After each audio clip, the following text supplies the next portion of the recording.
in the den of iniquity. Vicinity no pretty, calamity fi hit we any moment, what a pity. Tomorrow never certain, what dwells behind the curtain? The face of evil smirking, with that shifty eyes averting. It's not a steady bubble, could either pop or topple. Many will fall and stumble, let the dozers gather rubble. From LA to Colorado, Guinea to Burkina Faso, cannons could breach the towers and the troops will storm the castle. I say, run, run, come, make we get it.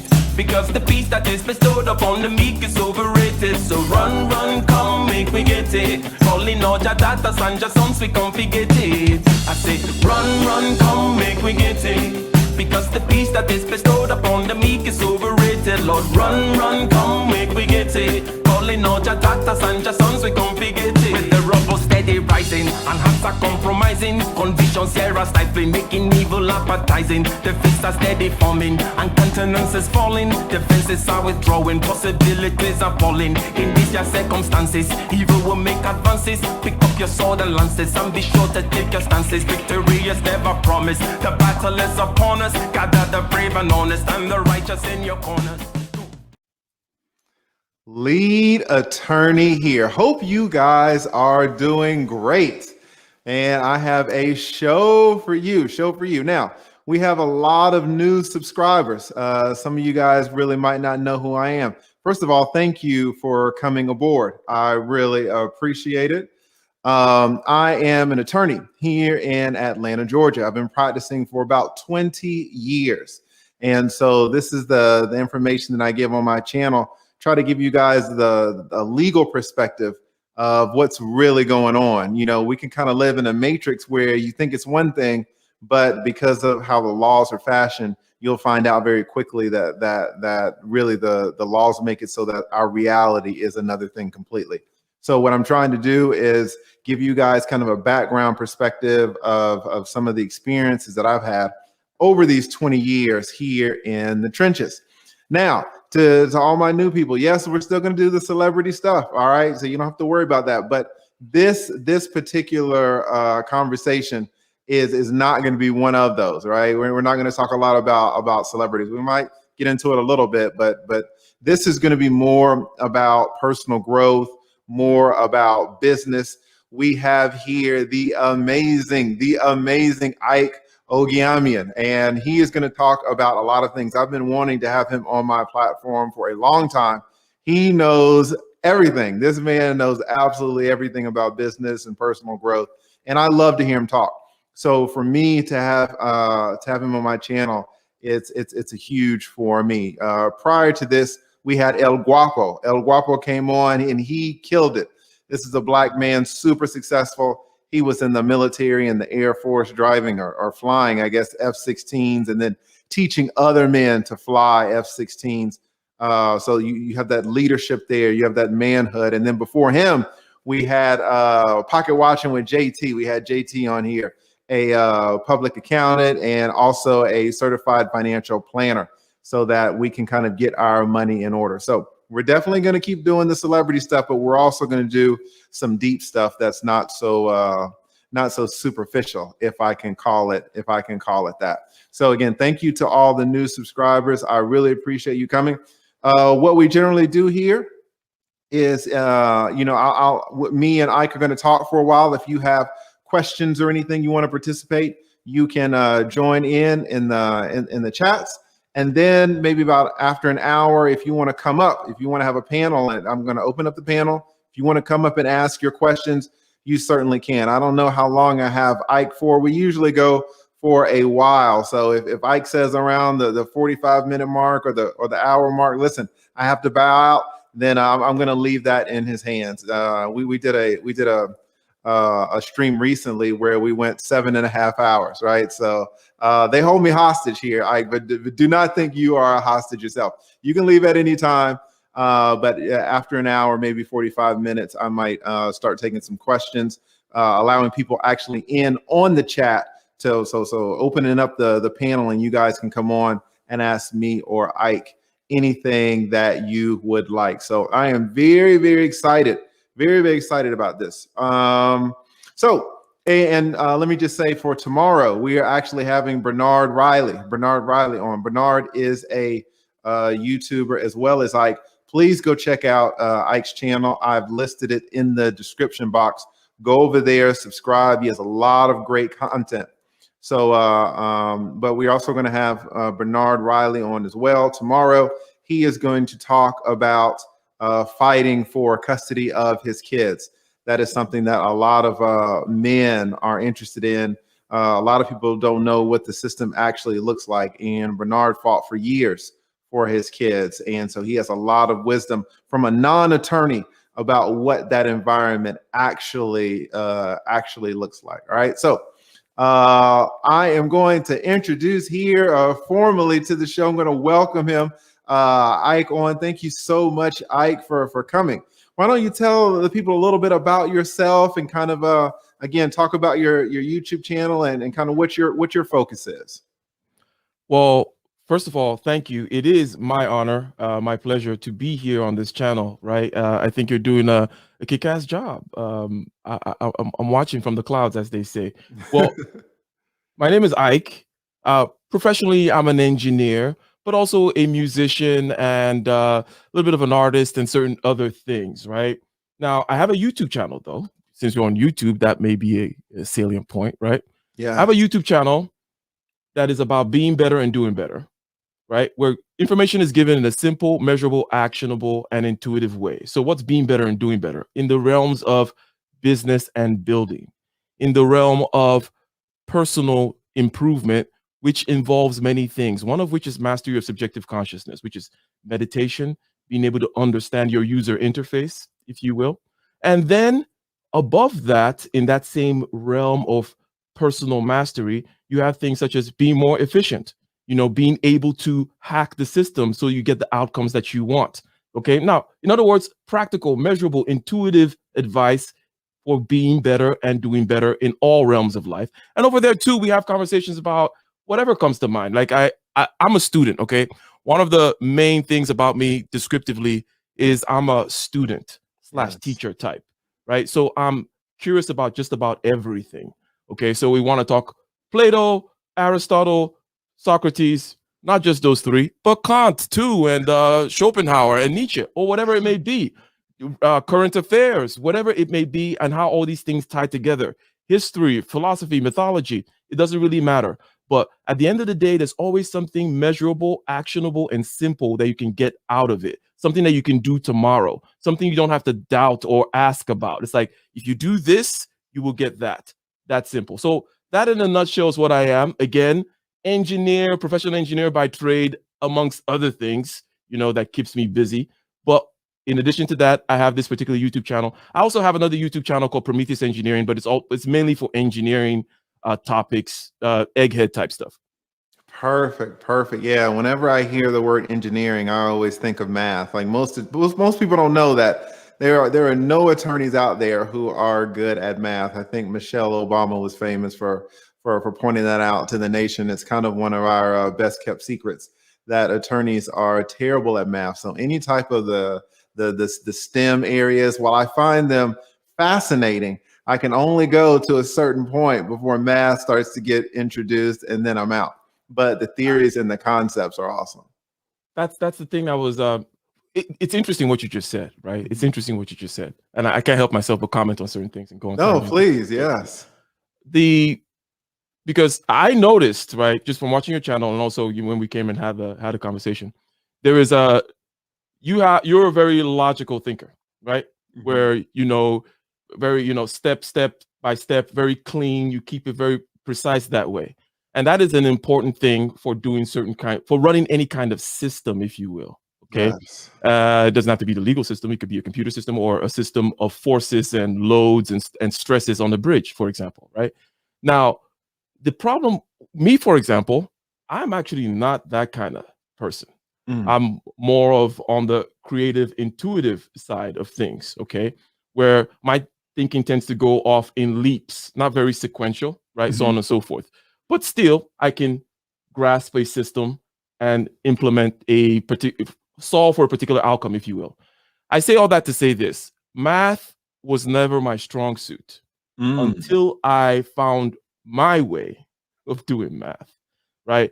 Until I made math intuitive, until I had a teacher that showed me how to do it that way. Now I had to struggle through it because really, here's the thing: I liked physics, right? I really liked physics. I knew I wanted to go into this particular area of mechanics, the physical STEM area, if you will. But I always struggled with math, right? So I had to, as they say in these spaces, alpha my way through a lot of math classes, retake trig in the community college here and there, and all those kinds of things until I got to calculus. When I got to calculus, everything came together, and then it was all A's and all that. So for anyone listening out there, you got to understand that there are different ways of thinking. What I described in terms of what you're very good at is called TI. It's called introverted thinking. Intuitive thinking, right? I'm more of a TE and intuitive type, meaning it's more of an external thing. It's like there's always a why. Why am I doing this? That's why it tends to leap. It does not go through sequential steps. It's like, let me just jump and look at the big picture, so on and so forth. Now, for math to make sense for me, I had to see the big picture, the why, the graphs. What are the graphs saying? What are the shapes that they're trying to draw, right? Because everything is all about a shape, generally speaking, in math. Whether it be a line, a curve, a surface, right? All those equations describe shapes and so on and so forth. But I just thought that was interesting that you pointed that out. You're a very logical person. You're very good at that stuff.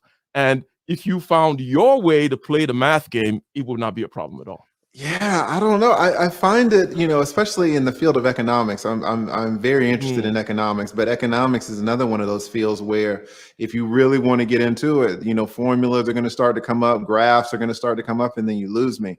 I think one of the downfalls that I have and a lot of attorneys have with numbers. And speaking of numbers, shout out here to the Pocket Watching with JT. Shout out to the Pocket Watcher.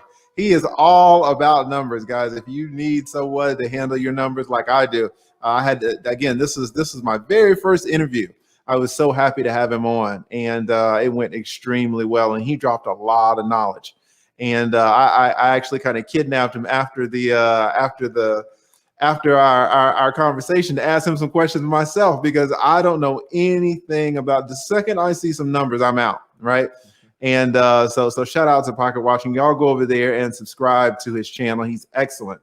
The work that he does, super entertaining while at the same time being informative. And that's a hard combination to have, especially consistently. So he is excellent. But one of the things that I think that separates my type of people, I guess, from your type of people, or people who are really good at math is really the grit. Right, the grit that you're able to really inflect on a problem and just stay with it. As soon as a person who's more logical, but maybe more, I guess, more into the words, right? As soon as we encounter a problem that we can't talk our way around, right? That we can't logic through. Now you actually have to sit down and come up with the exact number. Like, we're out, right? We're going to spend 2 minutes on a math problem, and if it doesn't work out, then I'm done. And if you have that type of mentality, I don't think you will ever be good at math. Even if you're a genius, even if you're a quant, you still need to have that grit, that perseverance that a lot of people who are more into language, they just don't have, because language is so free flowing. And a lot of times there's not a right answer, and we can debate and we can go back and forth. And there's nothing to say, no, you're wrong, because you didn't get 98.6 or whatever the answer is. And that's where math seems to trip up a lot of people, certainly people like me who don't have a lot of patience for it. I feel you. Yeah. So I totally understand where you are coming from with that. Let's talk a little bit about business. And again, shout out to all my new subscribers. Thank you for coming on. Let me ask you really quickly, do you know anything about this Charlemagne the God and this Kwame Brown saga? Have you been keeping up with that at all? Yes, I've been hearing it, right? Kind of like in passing, passing through channels and hearing that, Charlemagne has been picking on Kwame, calling him a bust, as they say, and he, clapping back, as they say, right? Yes. And him clapping back, and then get a lot out of notice, if you will, on YouTube, a lot of eyeballs on him. Exactly. And then, thinking about this, thinking about money and business, because now Kwame really has started his own YouTube channel, and it is exploding. And he's making a decision where I've seen some videos where he says, yes, I know people are taking my videos and they're just uploading them with no commentary, no revision. Like it's pure just ripping my stuff off. And he says, I don't care, because it's helping me blow up. It's helping me get better. And I think a lot of times you will have content creators who maybe they want to guard their intellectual property a lot more, but maybe to the detriment of their own success. Right. So it's interesting. What do you think about that? That's a good point. Because I think there is something that people tend to say. They call it overexposure, which is, in my opinion, I don't think it makes any sense at all. In other words, is Coca-Cola overexposed? I'm sure you can go to the Amazon somewhere and see a billboard shooting out of the Amazon forest that says Coca-Cola or something. That's exactly right. Is that a bad thing? The fact that everywhere you go, you see arches and, I'm loving it. Is that why you buy or don't buy McDonald's? Because let's say on the don't buy side, because overexposure is supposed to be a negative thing, right? Overexposure is supposed to make you not want to buy McDonald's. But it's like, are you not buying McDonald's because it's everywhere? So the idea of trying to, especially in this media age, by media age, I mean the fact that social media and technology has blown things up ever since Napster and the MP3 took down the music industry. And now we're seeing YouTube is gonna, and podcasting, take down both radio and all other kinds of media as well. In this age where you have the ability to put yourself out there, just like Coca-Cola puts itself out there, the idea of being overexposed is silly. Let them take it. Let them put it out there. They're not Kwame Brown, right? Or whomever is listening to this right now, they're not you. They don't have whatever is unique to you, right? Exactly. So don't be overguarded and be like, oh, I can't have my name over there or over here. Where's the right place for you to be? Wherever there are eyeballs. Wherever there are eyeballs, that's where you should be. You never know. Maybe people hire lawyers from Instagram these days, perhaps, right? Like, that's true. Just going through Instagram, legal service, like, the eyeballs are there. In other words, and as I said, I tend to go on, but no, please, but I do too. I do too. So I love it. I love it. Yes, no, I totally agree. And I think maybe this is one thing where maybe this whole thing of overexposure, maybe it was absolutely applicable 40 years ago, 20 years ago, but with the internet has changed so much, and it could very well be that now it's not a zero-sum game. I've done a couple of videos on this whole saga with Charlemagne the God, and I've seen other creators now using my work. And I say, yes, please use it. Please use it. Oh, you don't even have to tag me. Just use it, please, to get my name out there, because I have a message that I want to spread. And if you're Kwame Brown, he's going to get paid for his videos. But I think a lot of times some creators say, well, I am the only person that I want to benefit from my intellectual property, from my creations, from my videos, from my creative work. It's not enough that I benefit, but I want to make sure that no one else benefits. So you have like a binary zero-sum type of game, whereas you can actually benefit more if you share some of your work, and then some of that work disperses out, and now people know you and come back to you. Because there's only so much money that you can make with one video on your channel, right? Because it's only on your channel. But if I have that same video and now it's dispersed to 1,000 channels, and now those watchers of those 1,000 channels know about me, my reach is going to be so much wider. A lot of people don't like that, because maybe those 1,000 channels are also going to benefit, but they're really not taking money out of my pocket. They're just really adding to my footprint, my digital footprint. Yeah, I agree with that 1,000%, as they say. But in addition, to this aspect of marketing and making sure that you are known and so on and so forth, there is a slight kind of a tangent here, and it's about customers, because again, this is the main thing about customers. And since we were just kind of talking about certain things that may be counterintuitive, certain things that may be, let's say, against the what people call common wisdom out there, or what is the word? It's common sense or conventional wisdom. Yeah. Mhm. Against the conventional wisdom. Conventional wisdom says overexposure, for example. Conventional wisdom also tends to say something else. They tend to say a plan, a structure is very important. Like being able to know where you're going is very important. And I push back against that vociferously. I don't Mm. think that a plan, a structure is key.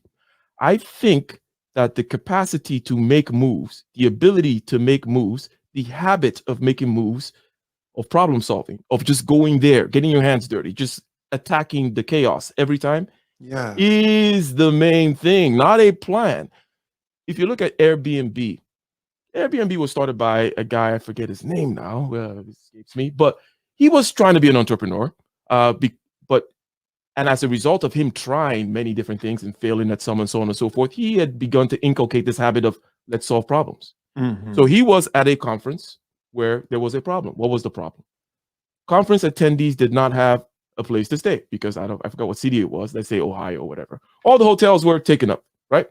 And he was like, you have air mattresses. That's why it's called Airbnb, by the way. Mhm. How about we blah, blah, blah. He's a technologist. He knows how to do apps. It's like, we can do the app thing, siphon these people over here, and they can sleep on air mattresses. Okay. That was not somebody sitting somewhere in some boardroom with a bunch of MBAs talking about product market fit, going through a whole business plan, talking about how you're going to compete, blah, blah, blah. You're going to take down the hotels or whatever. It's a guy just in his mode of I solve problems. I don't know why. I don't know where I'm going. I don't care. But I solve problems. I make moves. All of a sudden, boom, you have Airbnb. All of a sudden, boom, you have Facebook. You have Google. My contention is more businesses, okay, especially the big ones, are started this way than the other way of, Steve Jobs and this other person sat down and they didn't map anything out. They were just geeks doing what they needed to do, what they were going to be doing anyways, tinkering around in the garage, right? That kind of a thing. So this idea that structure, thinking, and the reason why I made it tangential to the point of overexposure is bad is Mhm. they both smack of that MBA, ivory tower, pristine classroom, no experience, no skin in the game type of thinking, where Right. it's like, oh, well, you have to spreadsheet things out, and you have to. It's like there is no business plan that fails on paper, right? Mm. There is no such thing as, oh, step one, get the client. Step two, attack the market this way. Step three, oh, I guess we failed. It's like, no, it always works out, and then you sail happily ever after. So what's the point of writing a business plan then? It always works, but we Yes. know that reality is not that way. So the point is, things are more like riding a bicycle, right? You can read about helmets. You can read about carbon fiber versus steel. You can read about different kinds of gears on bicycles. You can read about bicycle seats. You can even read about trails. You can read about the physics of bicycles. But guess what? When you get on that bicycle, you're still going to fall until you fall the requisite amount of times to stop falling. Right? That is exactly right. That's exactly right. Let me give a shout out quickly to Colette. Colette Hannum, I'm hoping I'm saying that right. Colette says it becomes a problem when people edit differently to fit a different narrative that's not the original. I think she's talking about when someone uses your creative work, and I think that's exactly right. I'm sure God has a bone to pick with a lot in terms of how a lot of people are using the Bible, right? A lot of people use the Bible for narratives that God did not intend. And so certainly we're not God, but we have our feelings about our own work too. So that is exactly right. I think you're exactly right, Colette. We got King of Spades. What man, King of Spades? Great to see. This is a long time supporter of the channel.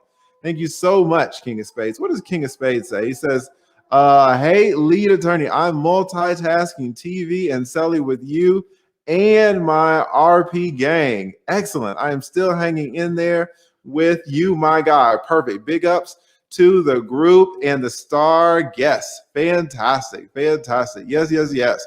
We got Abel. Abel says, what is the point of this conversation? Yeah, listen, Abel, I know usually when I do these live streams, we have a very set agenda. right? But now, you know, this is a little different because we have a Renaissance man on, right? And so as Renaissance man, you can't hold him in, you can't pin him in. We're going to go somewhere everywhere. We're going to talk about a lot of things, guys, that are very finite, very discreet, very concrete on this channel. But I also want to just have some deep conversations, and I want you guys to be able to participate in these deep conversations. I was watching Ike's channel a few days ago, and he was having a conversation with this brother who was so deep.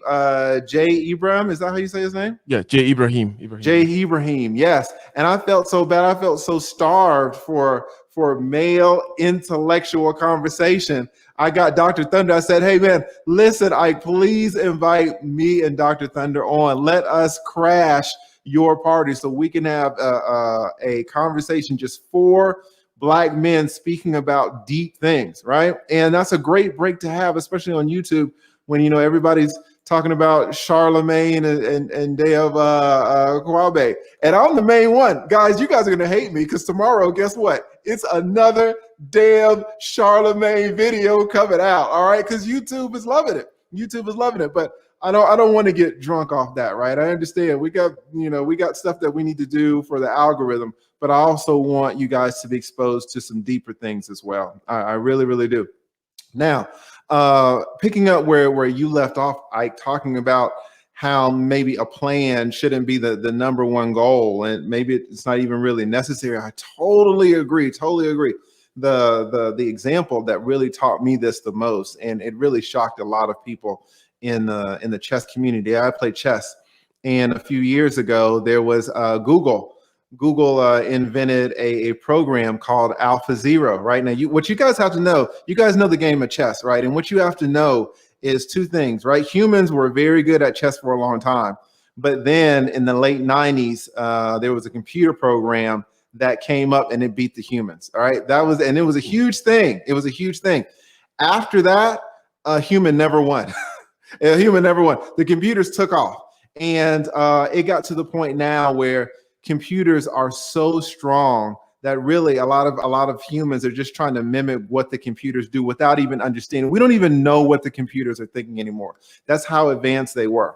And computers have been built to play chess for decades. And one of the strongest programs to ever be invented was this program called Stockfish. All right. Now, here's the thing. This program was super strong. Google invented a program, and all it didn't give this program a plan. It was kind of like a blank slate, and it said, these are the rules, and the only thing you need to do is win, right? We're not going to teach you anything. And it pressed start on the program, and it let it go for 4 hours. All right, 4 hours. Just 4 hours, and it put it up against Stockfish that had years and years and years of iterations. And that damn program, AlphaZero, never lost a game, and it played 100 games. I think it won like about 30 games, and it drew the rest, so it never lost. And you say, how is it that a program that was not given a plan can come in after 4 hours and beat one of the top programs that the world has ever known? And basically what Google had the program do was play itself. It played itself millions of times in those 4 hours. And after the 4 hours, it was the strongest computer program for chess that we ever knew. And it was purely based on iterations, no business plan, okay, this is what we need to do. None of this top-down stuff. It was all experiential, all experience, and just iterations of what actually happens. And from that came this program that everybody was in awe of. And if we had machine learning, in Tesla, for example, yes, one of the reasons why Tesla is quite ahead in terms of the automated driving thing is because machine learning is, as you've already described, is about the computer learning based on iterations. And I like that you said that the challenger, the human person, had years of iterations, right? And the 5 hours perhaps was worth, I don't know, probably 10. I don't know how fast the processor was in that computer, but the point is that computer probably lived like 10 lifetimes in that 5 hours, right? Yes. Gathering all kinds of information, learning all kinds of things about chess simply by just bumping up against. In other words, it knows what the outcome is, right? Mhm. In other words, like if you want to teach a computer how to play Pong, it just says, well, if all it knows is that when the ball passes here, you lose, right? And then it just Exactly. starts doing all kinds of things. Yes. And then come back a few hours later, it is a master of Pong. It doesn't exactly know what it's doing, but the neural net, if you will, runs these iterations and teaches itself, right? So Yes. And it's it's doing strategies that we as humans would have never thought of, right? exactly, Maybe not in exactly, Pong because Pong is so simple, but in other games that are there are more options, more possibilities. It's doing things that goes against, like you said, the conventional wisdom. A lot of times human conventional wisdom will drive a business into the ground, right? Because it doesn't adapt for the present circumstances. Well, And let me let mhm. me let me say some. Well, first of all, I think when you were reading Super, I think you missed one. I think there was a K polymath at the top, uh, left 2 pounds or something like that. What Oh, was the did I first miss super one? chat? Oh, I'm sorry. I get so Yeah, enthralled in the let me see yeah. here. It was a fairly early one. I see here on YouTube saying, he said when the panel opening up. That's before we even started. He was Oh yes, let me stop right there. I think I missed. Thank you so much. I listen. You are even a great guest reviewing the chat. So thank you. I appreciate the help. K polymath. Maybe it was the polymath that scared me off. Anything to do with math, I'm out, guys. I am out. He says, when is the panel opening up? We're probably going to open it up maybe in about 30 minutes. I don't want Ike to get stormed because then he won't be able to get all of his knowledge out. You guys get on this panel and man, y'all got stories to tell, and I love it. I love it. But I definitely want to capitalize on Ike's time here. So, but we're going to open it up soon. We're going to open it up soon. So, thank you yes, so much, K Polymath. Thank you, and thank you for the super chat, the pounds. Right? I was talking to Jessica X in somebody's chat today, and she's also from over there. Anytime I get pounds, I'm like, oh, I got the pretty money, right? I got the pretty greenbacks. We got another super chat. We got Reynold Cherry. Thank you, Reynold, for the super chat. I really appreciate it. Says, oh snap, the lead attorney and Ike gems will be dropping. Absolutely. Absolutely. We are definitely going to get it. Definitely going to get it. And we have one more. We have SOBC. SOBC says, great discussion, gentlemen. Ike brought me here. Fantastic. Yeah, guys, to get Ike on this show is really a dream come true. Sometimes I love talking all about the BS, and I do, guys. I really do. I'm a human just like everybody else, but sometimes I really crave a more higher level conversation. And if you want a higher level conversation, there's no one better to go to than Ike. So you were saying something was yeah. it I related? was I was gonna, in the interest of, well, number one, you mentioned time, opening up the panel, so on and so forth, and you talk about finite things. Mhm. We've been talking around the idea of, we started out with this whole kind of marketing thing saying, hey, overexposure is BS. Your job is to make people know you. And then we went into the whole thing of structure. It's a little bit of BS, so on and so forth. Okay, Mhm. well, let me mention what are the foundational things then, right? Mhm.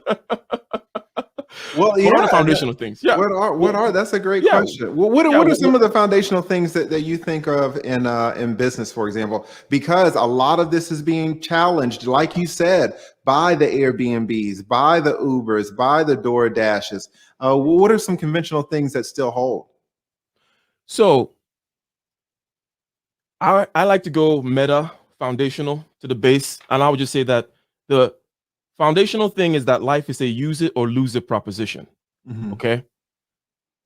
Point being this: if you don't use your muscles, if you just rest them, wrap them in bubble wrap, and keep them safe, what happens to them? Mm, atrophy. Literal death, right? Mhm. Same thing with your bones. Your bones actually don't get stronger unless you get these micro fractures. Same thing with the muscles, right? The muscles, you're actually tearing them up and then they heal, microfractures, so on and so forth. Immune system, what happens to it? Your brain cells and your skills, what happens to it? Your relationships and so on and so forth, what happens to it? The ecosystem, or shall we say, the whole talk of adaptation, survival of the fittest. In other words, in order to be fit for life on the cellular level, the organism level, or even in the level of the entire ecosystem, there needs to be a bombardment, a constant bombardment of stress. Okay. Yes. That I would say is the fundamental starting point. Whether you're talking about life or you're talking about business, you need to be moving into the stress. There is, if you want to talk about the physical universe as well, we all know about entropy. We've heard about that. In other words, you can't just stay put. The universe actually goes backwards in terms of moving towards disorder, right? Mm-hmm. You're like on a river that is going backwards. You have to keep on rowing, even just to maintain. Okay. So I need not pull out more examples. We talked about physics. We talked about your muscles, your bones, your immune system, your brain, everything, the ecosystem, that these things, okay, need to be stressed, especially living organisms. Now, your washing machine, you can have a washing machine or a dryer, put it in in the basement in its nice little wrap. It can stay there for 50 years as long as it's not, corrupted somehow. And it's fine. But this is not true for life. So what does this mean? This means if you're not afraid, if you're not starting something new, if you're not pushing your boundaries, if you're not in a situation where you're asking yourself, am I good enough? If you're not in a situation where you're asking yourself, will I be able to pull this off? Then you're really not where you need to be. I would say that is the fundamental thing. Absolutely, absolutely. And kind of what I equate it to, or kind of what that looks like to me, maybe using another word, is competition, right? And it can be competition between two people. It can be competition between two businesses. It can be competition between a person and the environment, or a business and the environment. A lot of times, you might have very complex systems where you have a business where there is competition with other businesses in a changing environment that represents, an extra layer of complexity. And that is why complexity is the key term there. And that is why you cannot, by the way, and all these things relate, right? That is why you cannot business plan your way to success. It's because you have no clue what is out there. You have no idea all the different permutations, in other words, chaos theory, basically, right? You don't know until you test. You don't know until you get on the bicycle, right? Now, if we were to continue, I said, the main thing here is, life is a use it or lose it proposition. And also we've mentioned certain things about, everything is like riding a bicycle. Now, what is the ecosystem?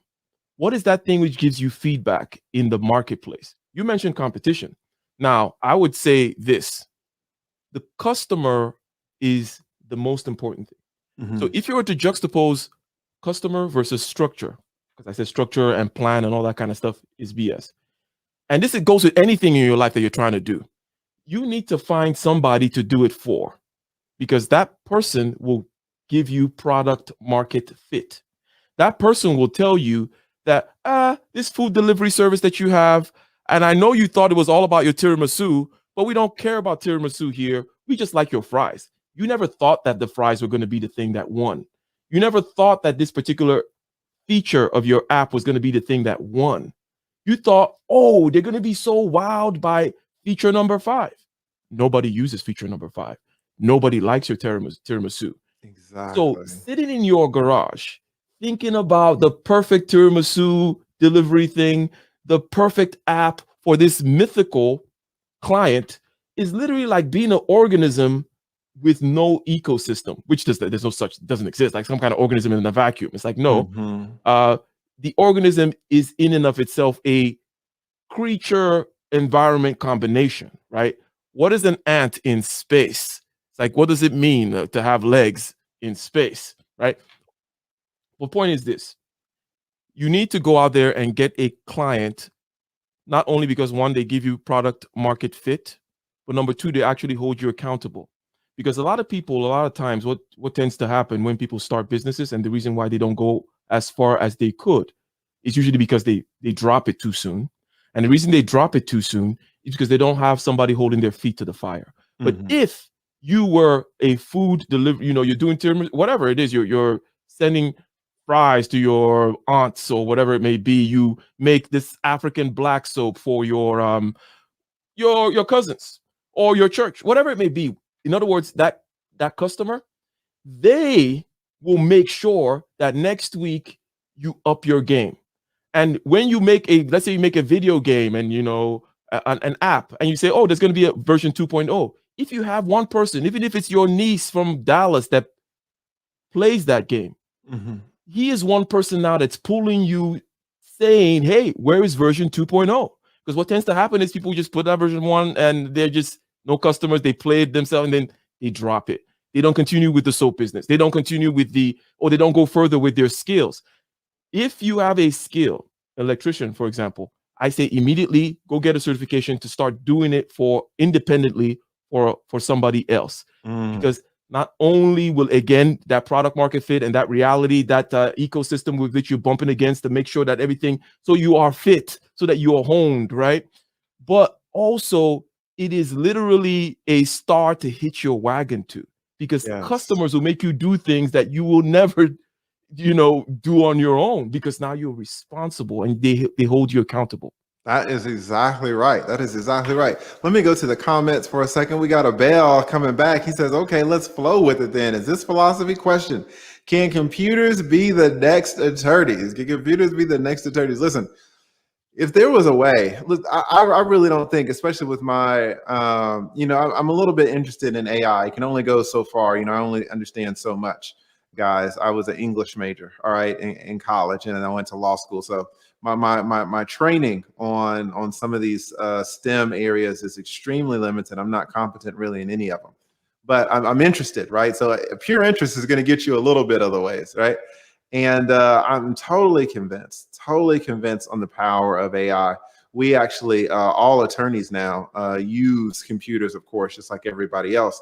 And some of the new programs that have come out to help us do legal research are amazing. You know, it used to be, if I wanted, let's take this defamation cease and desist claim that Charlemagne the God made, right? If I was representing Kwame, it used to be that I would have to go into the computer and type in, okay, defamation and all this. Now I can literally take Charlemagne the God's, I can take his cease and desist letter, the letter that he sent me, I can scan it in and upload it to a research program, and the AI in the program will give me all of the cases that I need. I don't even have to look for it anymore. The damn program just gives me what I need, and it's so much faster. It's so much better. It's so much more accurate. You know, now at the end of the day, you know, standing in front of a jury, I can't imagine how a computer would do that. But this question is deep because computers just they do it better in every single way. They do it better in every single way. So if there's a way to combine humans and computers, then attorneys are really all on it. That's actually a new form of chess that you guys might not know. Certainly the form is humans playing humans, but a lot of you have these cyborg competitions now where you might have 2 humans and a computer versus another 2 humans and a computer, because what they found a lot of times is computers can make some mistakes too. They're getting so powerful now. I think we're just kind of, you know, stroking our own egos, but especially in the beginning, computers were making predictable mistakes that human intuition, not human calculation, but human intuition could actually add to the result. Right. And so that's what attorneys really are trying to do, using computers to add to our results. So that's a great. I mean, let's just take a historical perspective, right? Not that, you know, history is always linear and we could always, but it gives us some context, right? You know, there's always the case, because technology is old as we've always been in the technology game, right? It's not like technology is a new thing. And whenever there's a new technology, okay, when the cars are going to take away, we're like, oh, what are all the horses going to do? What about all the buggy men? How about the people who clean up the horse dung from the streets? They're going to be all unemployed. What's Yes. going to happen in more recent years to the bank tellers when ATM machines came? You actually know what happened to bank tellers when ATM machines came? What happened? They actually more bank tellers now than before ATM machines. Now, this shows us something, right? Remember, we were talking about our inability to predict the chaos, the ways in which things will interact. Okay.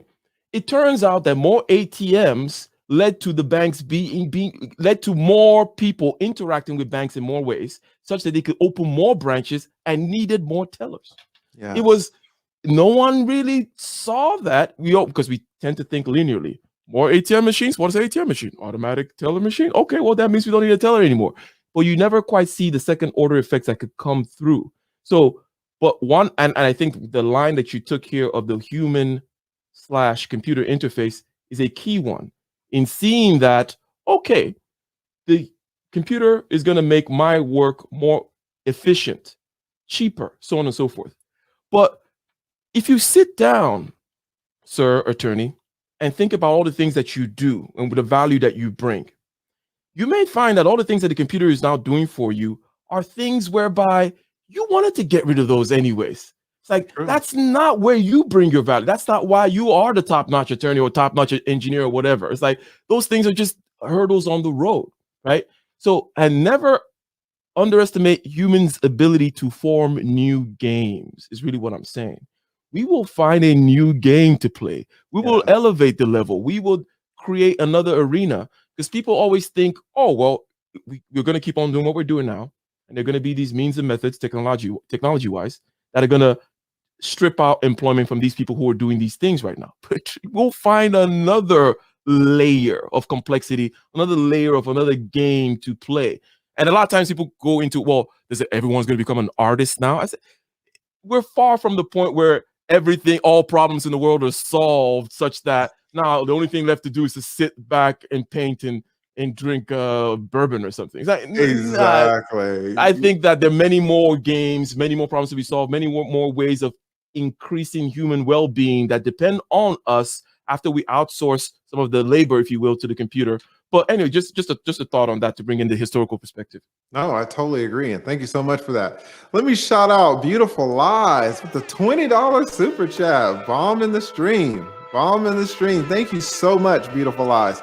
Beautiful Lies says, the lead attorney and King Ike. This is special, folks. The viscosity of thinking on this stream is rare. I am out of town on business, but I will try to call in when you open up the panel. El Guapo. Fantastic. And again, this was my second interview, and I knew it was going to go well, but I did not know it was going to go that well. He came in and just enchanted the whole chat. He absolutely killed it. I didn't even know about his military background. This is a man, a lot of times, guys, we talk about relationships, of course, and you hear in the manosphere and the Red Pill community that there's no reason to get married. Men shouldn't get married at all. Well, this man, who flew F-16s and taught other men to fly F-16s, he got engaged and got married, and then he got divorced, and then he got married again, and then he got divorced, and now he's engaged to be married again, right? And so I wanted to bring him on because he gave a very rare, but at the same time, a common experience of having, maybe heartbreak, having a setback, but then remaining positive, not sticking in this whole red pill rage type of phase, which is natural to go through. And guys, if you're in this stage, there's no shame in it, right? Because you can lose a lot in a breakup. You can certainly lose a lot in a divorce. You can lose everything. You can absolutely lose everything. But to push through that and to know that there's light on the other side. And so he just came in and he just laid down the law. So shout out to El Guapo and Beautiful Lies. He killed it. I think that's a salient. Okay, in terms of relationships, because when you look foundationally, you tend to just see relationships with everything. Well, because everything is related. There is a universe after all. It's not like everything is existing in separate universes. It's all one. It's all related. when it comes to the whole relationship thing, there's one thing I want to mention, and then we may touch upon other aspects later. But the one thing that relates to what we've just said so far is the chaos aspect, okay? Which is in a system such as modern Western liberal democracies, which has a history that has always been evolving towards more and more freedom and equality at the expense of nature.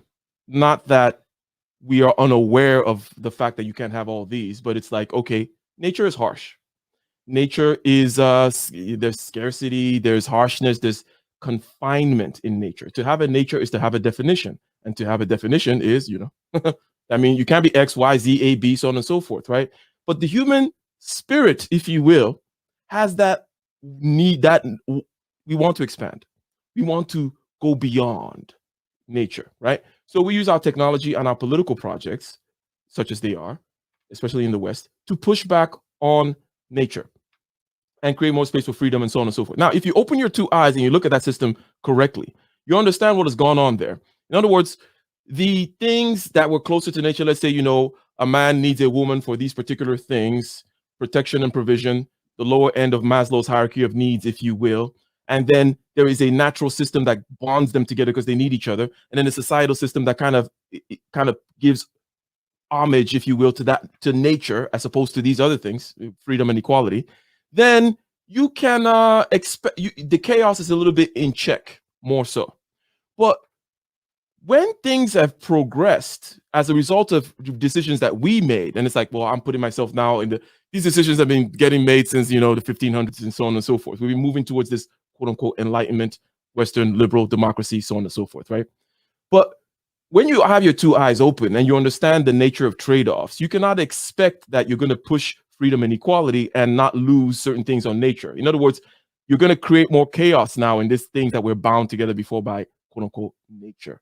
And hence, you can choose to go in the game, but now you have to understand it's more like a business, more like the chaos is more, is what I'm saying, right?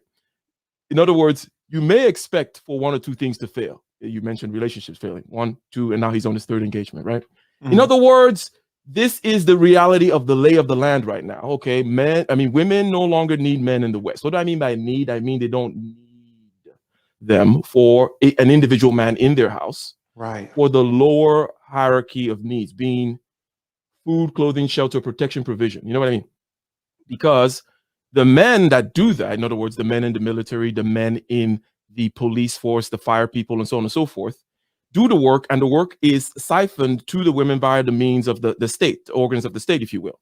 So you don't need this family, small community, and like these are our men, they protect and provide for us. It's like, no, the men are impersonal faces out there that are doing. It's not like women don't need men. Men are still needed because women are not going to be out there felling the trees, doing the garbage, fighting the wars, firefights, and so on and so forth, right? But because of the hyper civilization, if you will, which again was a choice by us, because when people say like, what do you want? You want to go live in the jungle, right? But life is about trade-offs, okay? As a man, you can't say, well, I want some more freedom and equality, right? And I want the technology and so on and so forth that goes with it. But also I want simultaneously for everything to move in the same way with the same amount of order, all at the same time. It's like, no, there's going to be a period, and perhaps right now, whereby you're going to need to turn back and notice the ball that you dropped. Because these three balls, freedom, nature, and equality, they're all opposed to each other. In other words, there is no freedom in nature, right? Nature constricts, right? Nature defines, nature constrains. There is no equality in nature either, right? And then equality and freedom are also opposed to each other. So there's these three things that are opposed to each other. In other words, you can't say, I'm going to have everybody free, but also they're going to be equal. It's like, no, they're born unequal to begin with. And then the degree to which they exercise their particular talent, skills, and, take advantage of circumstances is going to lead to more and more inequality, right? Yeah, and really, to be honest, not to cut you off, but to be honest, I mean, you were even gracious in saying that, because if we're going to be honest, right? And again, I want this channel so that we're not going to be BSing each other, or not you and I, but just us and the viewers. We're not even born equal, right? No one can tell me that I was born equal to LeBron James, right? You could look at our bodies and tell that. So it was never equal to begin with, right?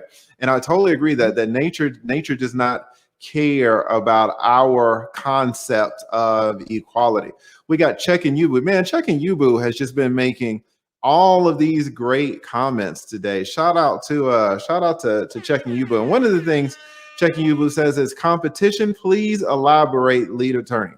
And we were talking a little bit about competition, guys. And competition, I feel, is the driver of everything. Now, I think it really is a consequence of something. I think competition is a consequence of scarcity, right? And so that's really what we're talking about. Everything in nature that's worth anything, maybe except for air, and even then sometimes, is scarce, right? So if you are a man, what is scarce? Well, food is scarce. We have to work for it. Women are scarce, right? We have to work for them. Our health, our health might not seem scarce when we're 21, but when we're 31 and 41 and we're eating and we're not working out, that is scarce.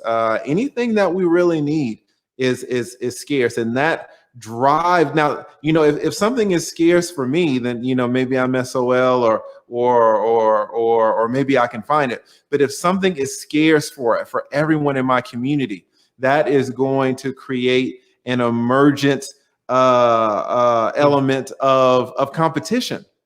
That competition now is going to drive me to not go to Marshall's to buy the suit, but maybe to hire a tailor to get my suits made for me, custom made, right? Because I want to be able to stand out when I'm in court in front of a jury. I want to be able to look good.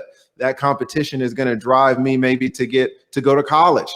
When really I probably could have supported myself with a high school degree and a vocational trade type of education. So anything that's worth anything, it's going to be scarce. And because it's scarce not only to you, but to other people in your environment, it's going to create competition. And that competition is going to drive you to get better, to get stronger, really in every facet. Just like Ike was saying, you really need to exert effort if you want to get better, whether it's working out in the gym or whether it's studying harder to solve that math problem, to stay with it. You really need kind of to take a step back in order to go 2 steps forwards. Well, nothing is going to encourage a man or a woman to take a step back like competition, right? Competition based on scarcity, based on the real goals that you need to survive, is going to be all the energy that you need or all the motivation you need really to get where you need to go. I see this a lot in divorce law, guys, where a husband will, he'll retain me for a divorce. And then he'll write me an email 6 months later, and he'll say, "Oh, lead attorney, just wanted to thank you again. Wanted to let you know that I've lost 60 pounds. Wanted to let you know that I'm back in the gym, and I'm riding a bike. I bought a new bike, and I'm running, and I'm swimming now. I'm doing triathlons, right?" The competition, huh? That's exactly right. That is exactly right. That's exactly right. It's the competition. When he was married, he got those 60 pounds. Why did he get an extra 60 pounds on his body when he was married? Because there was no competition. But let him get out there on Tinder, let him get out there on Hinge, let him get out there on Bumble, right? When he only has 5 or 6 pictures to make an impression, and now he needs to lose the double chin, right? Now he needs to clean himself up. Now he needs to go and buy himself a new wardrobe when he was just wearing rags around the house. When he was married. And Lord knows the same thing goes for women. I was just listening to one program where the lady she showed up to some show. I think it was like the Steve Harvey show or something like that. And she was proud. She told Steve Harvey, I'm assuming that it's Steve Harvey, I don't remember, but she told Steve Harvey that her getting dressed up for the Steve Harvey show was the first time she had gotten dressed up and nice in a year. In a year. Why did she say that? Because she was married. Right. So she did, around the house, she just wore sweatpants. Certainly, she's probably a mom, so she had some kids, but she did not feel the need to dress up because she was married and there was no competition. There was no competition pressure that she had to face. And so checking you, but when I talk about competition, I really do believe that, competition and its relationship to scarcity is the driver of all important things. All important things. What do you think about that, Ike? You agree? I totally agree. Now, there are a couple of things there, which is when I mentioned that life is a use it or lose it proposition, it is to let you know that even if you don't, let's say in the case of the person, losing weight is the key, they have a healthy relationship, they got lazy. The point that I'm making, even without competition, still stands, meaning you are slowly dying unless you are stressing your bones, your muscles, your immune system, your so on and so forth. As a matter of fact, your IQ, which tends to diminish, I believe, as time goes on, one of the ways to keep it up is to be healthy in terms of working out, exercise, just exercise. Go out there and breathe hard and sweat, and your IQ will last.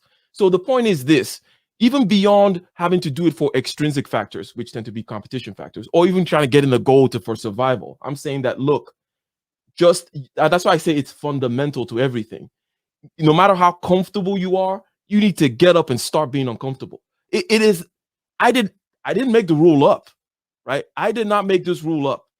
Things die if they're not uncomfortable. Things die if they're not stressed. They atrophy, they go away, this is the main thing. And then a couple of things about competition that you mentioned. One thing is the meta competition. Again, we talk about this extrinsic competition, which you described rather well. But there is a competition, for example, between nature, freedom, and equality. Okay? Who set up that game? Okay? But, right? So there are meta things. In other words, there are things in other words, the universe is defined.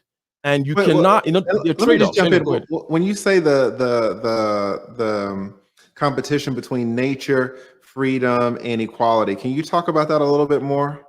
So just to restate what this, I don't think this is a word, but I'm going to call it a trichotomy. I like that. The trifecta, right? Yeah, so it's this, okay? If you want, we have desires, some of which hinge upon more or less on different people, depending on their personality, right? Some people are into equality and fairness, right? But isn't that equality and fairness just isn't that a product of not wanting to compete?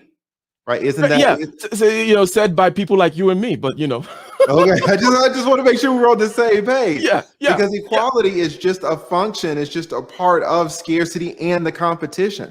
It really equality is just it's a competition play. It's a competition play. It's saying, listen, in my environment, whether I'm a woman in 1980 or I'm a black man in 1840, I've opened my eyes and I look around and I see that I am not equal in terms of my rights with other people.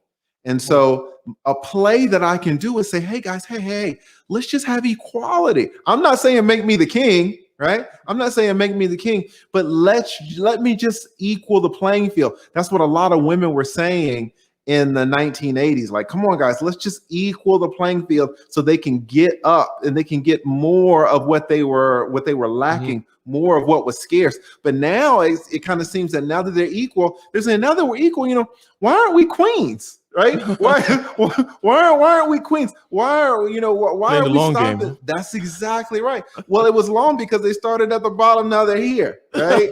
Right? So, in my mind, it's all about scarcity and it's all about competition. And if you look at people, how they act, to me, I can always interpret the vast amount of things, really everything, in terms of scarcity and competition. Even the fairness argument is just a play. Just like in football, the right halfback sweep is a play. Well, in our society, equality is just a play to move you through the competition. 100%. You see, in the meta chessboard game, okay, all these things are plays. And if we were to step up with our God's eye view for a second and say, hey, you and Ike and lead attorney, you guys are kind of, you seem like competitive type people, and you probably have a certain kind of a mindset. So you're going to be saying certain things. However, it is true, as you have pointed out, that there are other people. let's take agreeableness as the psychological parameter, which tends to be, and it's more with women and so on and so forth. But these are people who tend to then care more about fairness. Again, we know it's a play. We know it's a play. There's a grand chessboard of different kinds of, just like different organisms and different organs and different psychological modes are also playing to see which is the best, because no one says, it's like, it's a all, okay, you guys all go out there. We have people who are this way, people who are this way, people who are tall, short. Just go out there. Let's see who wins, right? Yes. So we know, though, that you cannot go out there and eradicate all the people who care about, equality. There's just going to be more of them popping up, right? Mm-hmm. So people who also are more on the freedom side of things, maybe they're on freedom because they like self-reliance and self-sufficiency, the freedom of the individual. I'm a libertarian, whatever, that kind of a thing. Those people also exist, okay? Now, and on the third hand, because we talk about freedom and equality so far, and we already see why these two things are against each other, right? Like, in other words, freedom, if you're going to be free, you can't say you're going to be equal. If you're going to be equal, then you're not free. In order to create equality, you're going to need some kind of power. We all know about, we can take extreme examples such as communism, for example, right? You need a heavy hand to make things equal, right? The third leg on that stool, and again, we're talking about this meta competition, or shall we say meta trade-offs. In other words, there's no way no free lunch principles of the universe, right? The third thing is we like nature. Why? Well, because we're natural, to the degree, the word is kind of defined that way. And we know that if we stray too far away from nature with our equality and our freedom and our science pursuits, there might be some kind of an imbalance, right?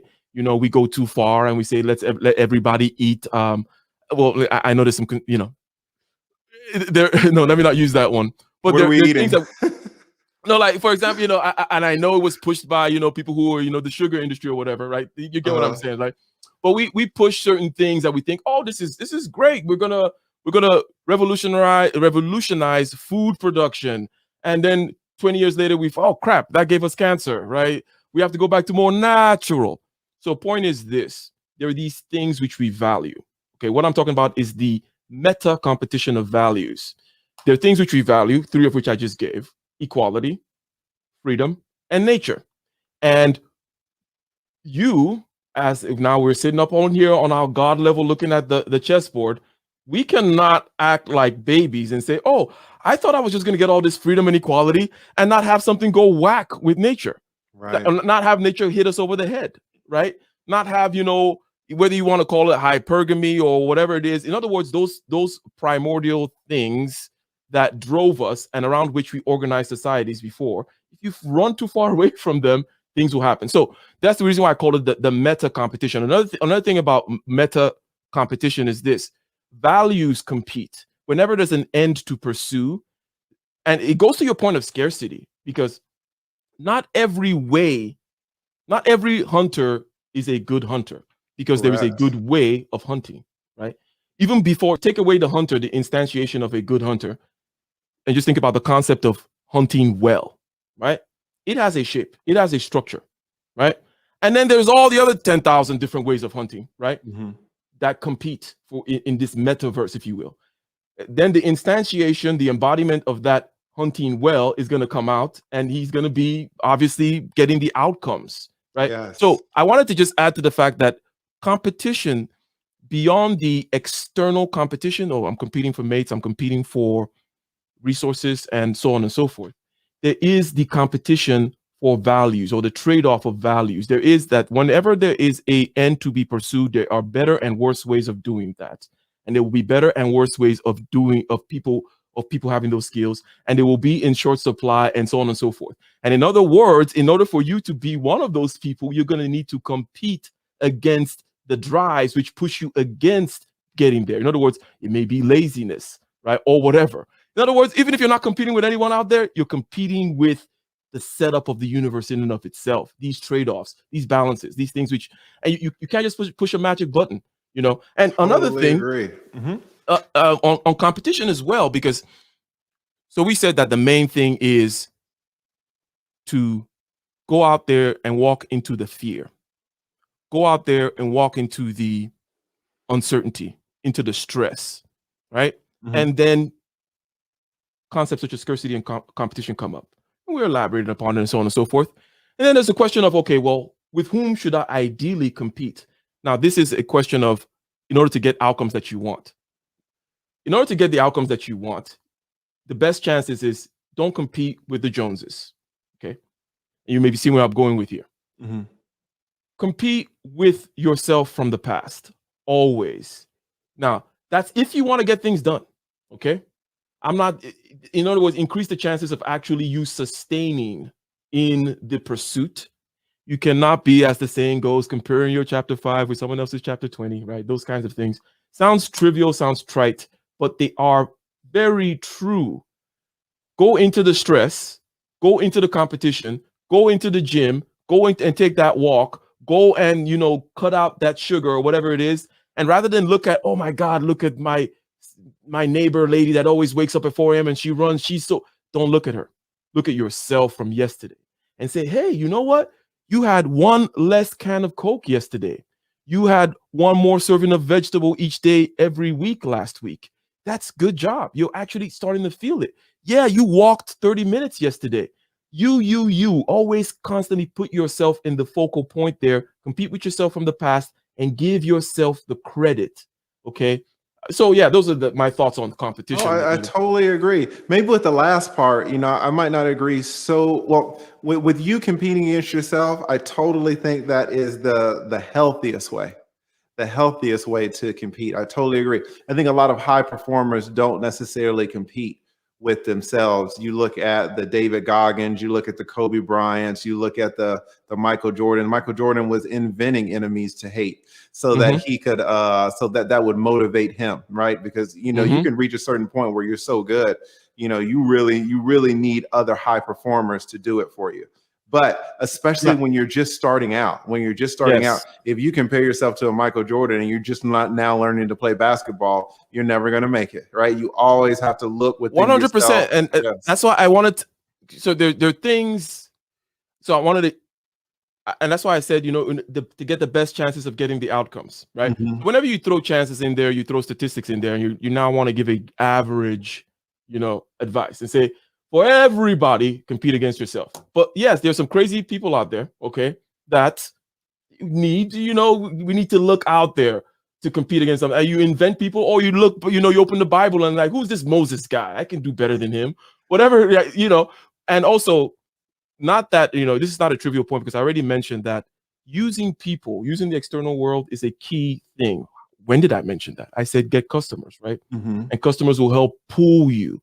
So I'm not 100. I am for using all the tools out there, both internal ones at the right time, and then also external ones. And there's a right way of going about it. It's like, yeah, when you got to cross the river, use the canoe, then leave the canoe behind. You need a ladder, pick up a ladder, that kind of a thing. But general advice is to anybody at any stage, be competing with yourself is the more healthy path to take. Totally agree. Let me get this super chat here. Big Boss Real Talk. I like I like that name. Big Boss Real Talk. I like that. Yeah, the light on the other side of the red pill rage. It's called a passport. I hear you. And I wonder what that says about competition. Maybe the competition is a little bit easier to the extent that you have a passport. It's a little bit easier when you expand your available women to maybe, from 500 to 5,000 now that you've got a passport. Totally agree. I think the passport bros are definitely onto something, right? Definitely onto something. We got another one here. We got Zeno the Creator. Again, I love you guys with the pounds, man. Such pretty currency. I was telling somebody gave me, I think it was Yemi or somebody. She gave me some pounds. I was like, I wish I had the damn currency. He says, just here to pay my dues to two kings. Well, I appreciate that. Certainly Ike is a king. Fantastic. Yeah. Here's what I'm going to do, guys. I am going to open up the what do you call it? The panel. I'm on that Bernard Riley thing about letting 10 people in at the same time, but we're not going to do that on this one.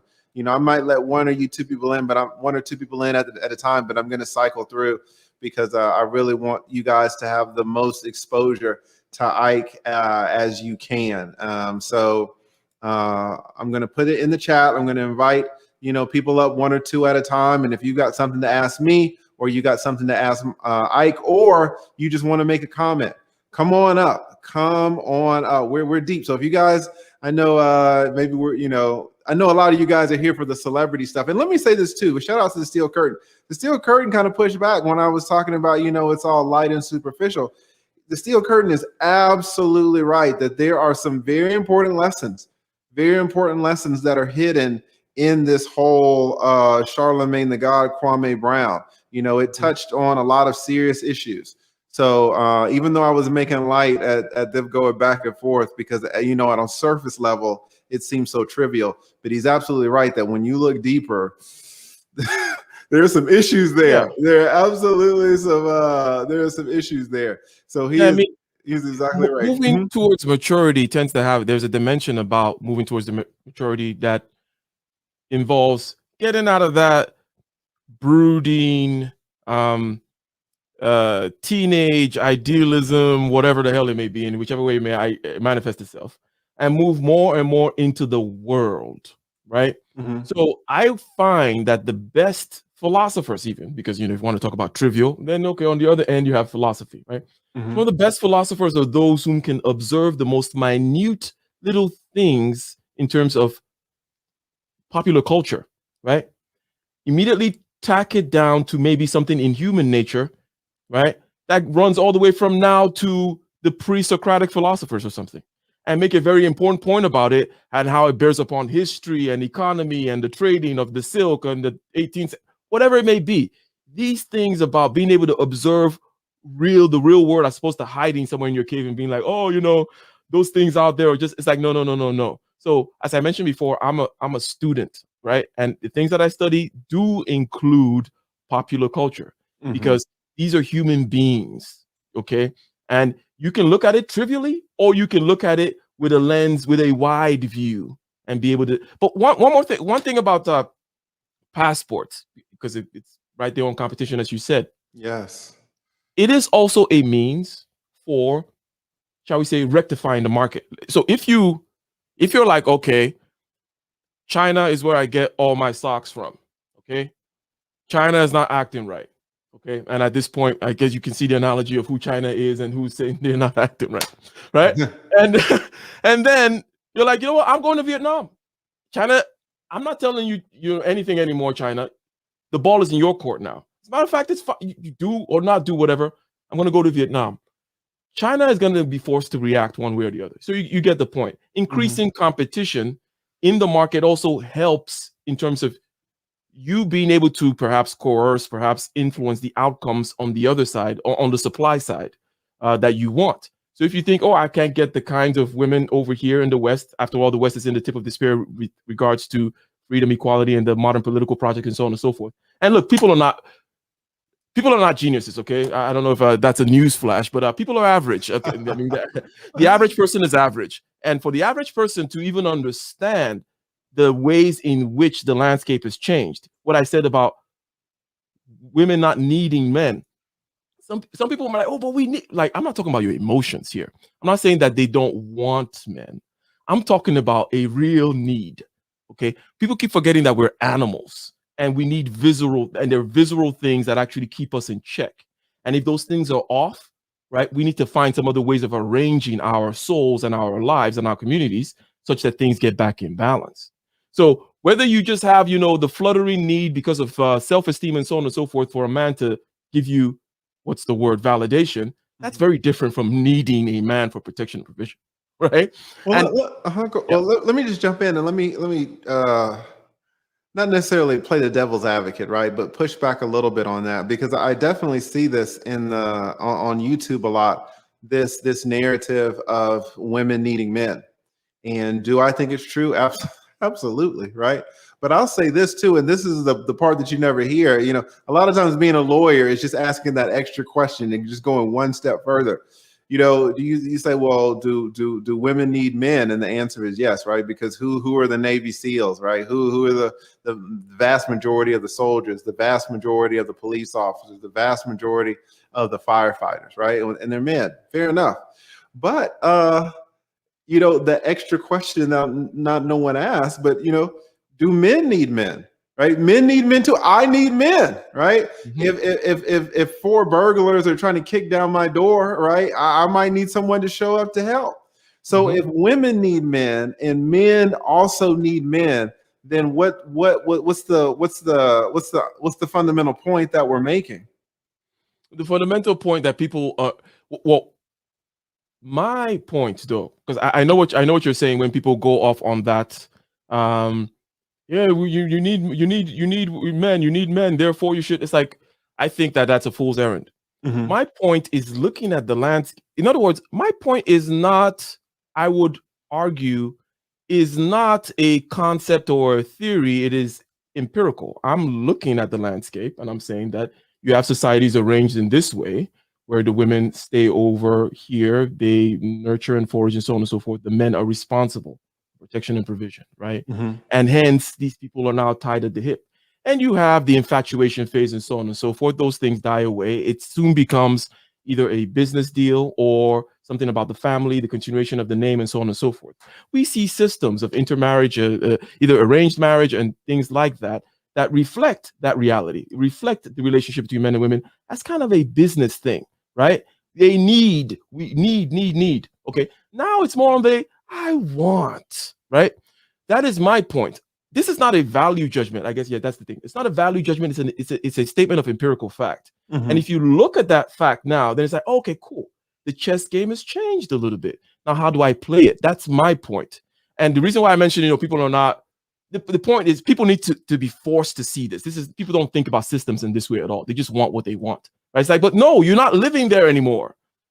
It's a matter of empirical fact. You're not there anymore. And there is not coming back. This is a different set of, to the degree to which the passport bros are correct, it's like, yeah, okay, now it's also global. So I'm going to spread, I'm going to do the competition thing, going to force maybe people to act this way, blah, blah. I'm going to wait for the pendulum to swing back, maybe in my son's generation, maybe it's not right now. These are realistic viewpoint or views of the landscape, of the chessboard, as opposed to hoping, wishing, or thinking things shouldn't change. It's like, no, you went on a project to say, I want freedom and equality, and you thought nothing was going to change? Right. You're exactly right, and I think your point about the passport bros, I think it's really right on, and I think in my mind when I think of passport bros, what I really think is arbitrage. To me, it's pure arbitrage. I can take if I can go in one environment and buy a shirt for $5 in that same environment, if that's a fair price, I buy the shirt for $5. That means I can sell the shirt for $5, right? Because that's how much the shirt is worth in that environment. But it could be that I go to another city or another state, and that same $5 or that same $5 shirt I can sell for $50 because the environment is different. So I can never lose money in that arbitrage economy. Well, the thing about the passport bros is like they are the shirt, right? They say I'm worth one thing in Washington, D.C. I'm worth one thing in Atlanta. I'm worth one thing in Montgomery, Alabama. But you put me in the DR, I'm worth a whole nother thing, right? A whole nother thing. And so they are actually practicing arbitrage on their own self, So I think you're exactly right. Let me get this here. We got Zeno the Creator. Thank you for becoming a member. Thank you so much for becoming a member, Zeno. I really appreciate it. Really appreciate it. We got Raven Von Cuervo. Raven Von Cuervo says, "Dear Mr. Lead Attorney, you are handsome as hell." All right, I will take it. I will take it. Thank you so much, Raven. Really, really appreciate it. Thank you, thank you, thank you. All right, we had Abel up in the house, but he got disconnected. We will take Noir, and then we will take El Guapo down there waiting in the wings. Also, anybody else that wants to come on up, you just click the link. Click the link below. I'll put it in there. All right, Noir. Good afternoon / evening. How are you doing today? Yeah, I'm doing good. How are you doing? I am doing fantastic. It sounds like you got a little accent. And I recognize the voice too, by the way. Some people might also recognize this voice. This is an infamous character in the Manosphere, but I'm not gonna. Yeah. Go ahead. I'm sorry. That's all I was gonna say. That's the thing, guys. Because I'm new, especially these live streams, I don't really know who anybody is. I had one guy. He came up and he got really mad at me, And then he started a whole live stream himself about me. I didn't even know he was a YouTuber.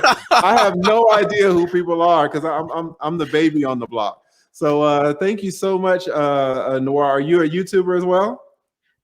Correct. I'm also, in fact, I'm actually running a stream right now as well, but it's on a different a different place. Perfect. Well, you can shout out your stream. I have no problems with people letting people know where they can find you, on my channel. So if you want to let people know where you're at and put your link in the chat, you're absolutely welcome to. Thank you. I appreciate that extremely well. I'll put the link on the private chat. So going back to the Passport Bros, there's a couple of things that you guys mentioned that I found interesting. Mm-hmm. So the psychology of the Passport Bro actually goes back into these African Serengeti, right? Going back into East Africa, Kenya, Tanzania. Oh, we're going back. We're going back. Okay, right. I like this. Okay. Right. So if we go back to the region, what would happen is obviously you'd have periods of plenty whereby there's a lot of fruits, there's a lot of animals in the Serengeti where you could go and hunt an antelope. There's plenty of it. You bring it back, your wife, the whole community and village can enjoy a nice piece of meat, and you get the cassava, you grind it down, you remove the poison. Everyone enjoys a nice, hearty, starchy, proteinaceous food.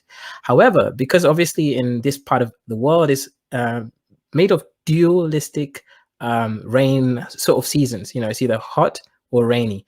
And that means there's at least a 6-month possible period of nothingness. So what that means then is that a lot of times is that they will experience drought and no meat. Now, some bros said, let's go down to Tanzania. There's going to be some animals there. The other bro said, I don't know about that. I don't want to have to acclimate to a new culture, a new environment, which I haven't quite mastered yet. I don't know how to make houses in Tanzania.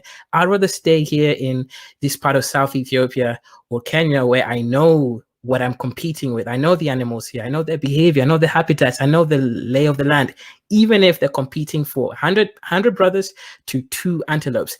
While in Tanzania, right, there's no people there yet. So there'll be no competition and there'll be plenty of animals. So the Passport Bros move down. This is actually how the so-called Bantu expansion happened, because they kind of started out in like Nigeria region. The Nigerians decided to stay in the harsh forests, while the other Bantus kind of moved down to Congo and then into the other regions. So pretty much it's a psychology thing of basically of understanding cost benefit analysis. Am I willing to move to where the plenty of resource is or not? And this goes actually into a lot of the whole gender dynamics and how different people are paid. It happens that this is a more masculine trait because, again, if you're a hunter and it does go and carry out into your genetics across time, you're more likely to go and say, okay, I'm willing to go to where the job is. This is not just to do with relationships. This is just to do even with your economic viability. I'm willing to get a job as within an engineering or oil field, which means I would have to go work in Saudi Arabia. I find a way how to live there safely, peacefully, understand different cultures, and navigate in a dynamic system. Some people have this more intrinsically inbuilt due to the recessive DNA that has kind of grown and developed across time. So this is actually a very psychological sort of experience that some people have an advantage over. Can you teach them? Yes. Well, yeah. That was the question I was about to ask. I was like, Noir, okay, you say some people have it more than others. Is it the case that perhaps some people's penchant for this has been dulled over time? And can it be at least reawakened? Not everybody is going to be the, globe trotting. Yeah. Exactly. But can we, what do you think, Noir? Okay, just like trying to teach critical thinking, which is more of a psychological sort of framework to begin with, right? Most people aren't built to be critical. However, what you can do is you can instill these principles when the person's mind is under the age of 5, when it's still plastic. At that kind of moment, you can kind of inbuilt certain responses to be dynamic across chaos. Because let's say a brother thinks, okay, I'm going to become a passport bro. Unfortunately, most brothers will think of Central American countries. This is already a problem because they tend to be the countries with the highest level of crime. So they're going to have some inbuilt bias thinking that it's unsafe to go to these places. They're going to forego places like African countries, even though statistically, if you compare the crime rate, it is a lot more safer when you look at the actual crime rate. Their minds isn't able to resolve the heuristics that they have seen in the media. The heuristics tell you Africa is unsafe. The logic and crime statistics tells you it's safer than Central America. So it's a lot. Yeah, it kind of takes the individual to be able to resolve certain chaotic elements and come to the right conclusion about the region, area, do the research, and be dynamic. Because a lot of the issues with the brothers who want to do this also tend to be unsuccessful within America for similar reasons, which will make them unsuccessful when they go there, which is they believe in the system, meaning they think, okay, if I just go to Ethiopia, I'll find a good woman and I'll be happy. Statistically, you are more likely to find one. However, if you're already sort of not understanding how to get one here, it means that you might be putting yourself in a position where you'll be abused. If you don't know how to hunt antelopes, right? It doesn't matter that you go to Tanzania, right? Right. Yeah, Exactly. no, I think that's a great point. That's a great point, and you relating it back, all the way to the dawn of time. I love it. I love it because we really don't get those comparisons a lot. But I think you are exactly right. I think you're exactly right. Thank you so much, Noir, for coming on. I got some other people in the back that I want to get to as well, but I really appreciate your observations and your perspective. I think you're exactly right. You're exactly right. This idea of competition, this idea of arbitrage, this idea of kind of going maybe where the people aren't, but then knowing that there are certain risks and rewards associated with that as well. I think it's a beautiful concept, and the way that you related it back all the way back to the motherland, I think that's fantastic. Fantastic. So thank you so much, Noir. Thank you so much. Yeah, thank you very much. Have a lovely conversation. No problem. And if you want to shout out your channel, please do. There's no problem with me at all. All right. Okay, I am going to add El Guapo. I am going to add El Guapo to the stream. Salute El Guapo. Guys, salute and salutations, lead attorney King Mike. What's up? Can you hear me okay, sir? Yes, we hear you perfectly. Excellent. You hear you perfectly. Thank you so much. Guys, if you don't know in the chat, this was my second interview.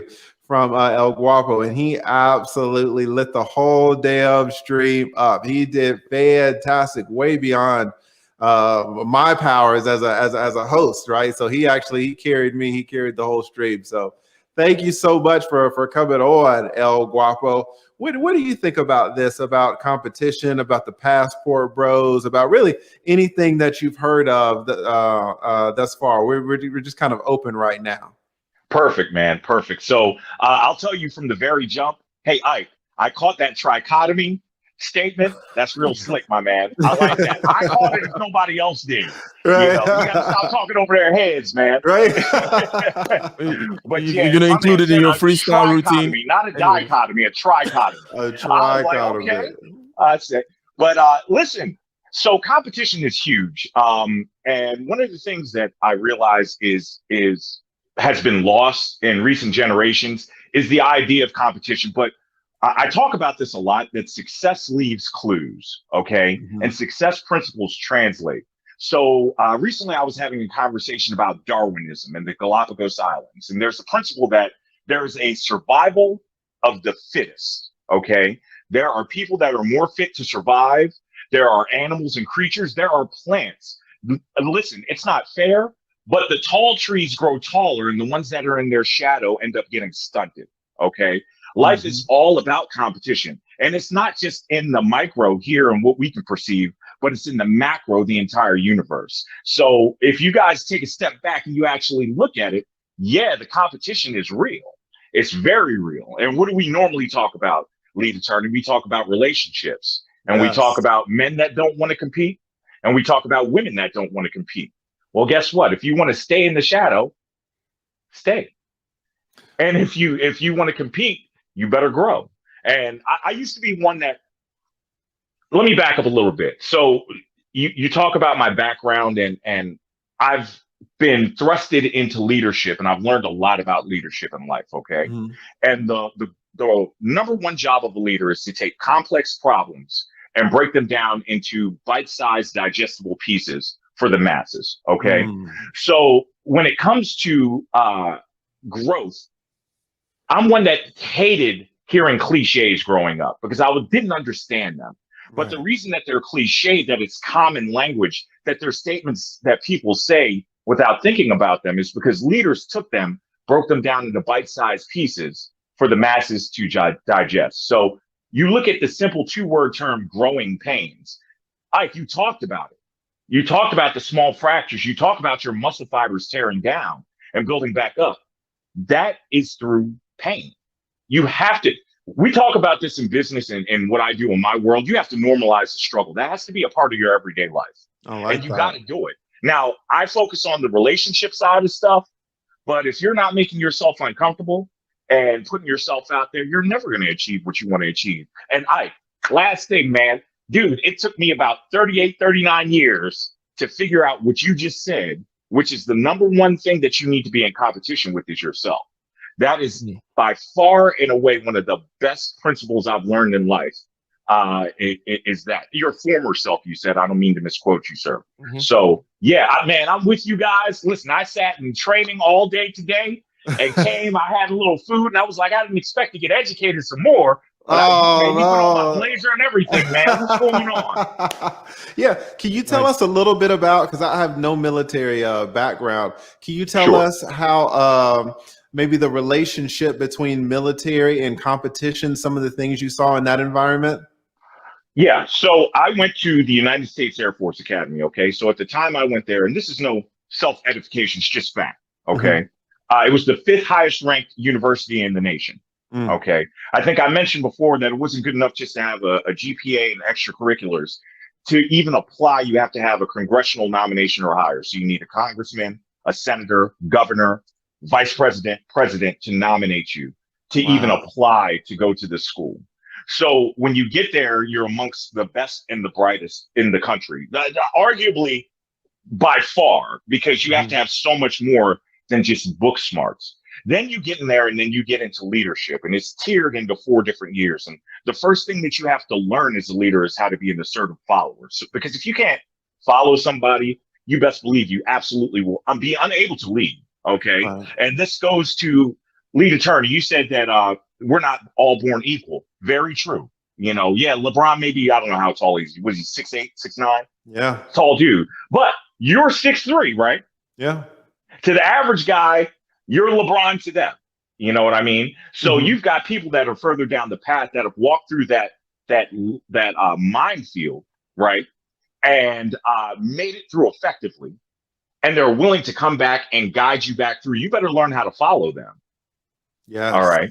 So that's what it is. And you're in a situation where people's lives are on their line. You know, I started teaching flight to cadets in college. And what ends up happening is you can die in a glider. Simply die in a glider. So if they're not following my instructions while I'm leading them, or I'm not following my instructor's, guidance while he's leading me, there's a big chance for disaster in that. So men need to not only learn how to lead, but we have to learn how to follow as well. And women, you don't want me to get on you. I don't even want to come over to my channel. I'll tell you what to do. Yes. Right? Tell them the name of your channel again.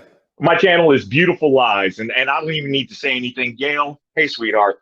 LaBea, don't get mad at me for blowing her a kiss. Thank you so much for promoting my channel. Every time I jump in, man, she's so good to me, man. Gail is so number one, man. She really is. As my only moderator for so long. People were like, "Oh, it's not fair that you only got Gail. You're making her do too much work." But I had a sentimental value because I'm doing it. It was me and Gail, as far as I was concerned. As far as I was concerned, we're 2 people in the trenches. You guys defend nature. Yeah, that's exactly right. Listen, thank you so much for coming on, El Guapo, man. You have a special place in my heart, too, in this channel. You will always be a friend of the channel. I really want smart, intelligent, well-rounded, just intellectual brothers like yourself, like Ike, like Pocket Watching with JT. Yeah, all right, listen. My channel's doing a little bit good with this celebrity stuff, right? But that's not really where my heart is. Don't tell them. My heart is with the brothers with this right here. So thank you so much for coming up, for sharing your story.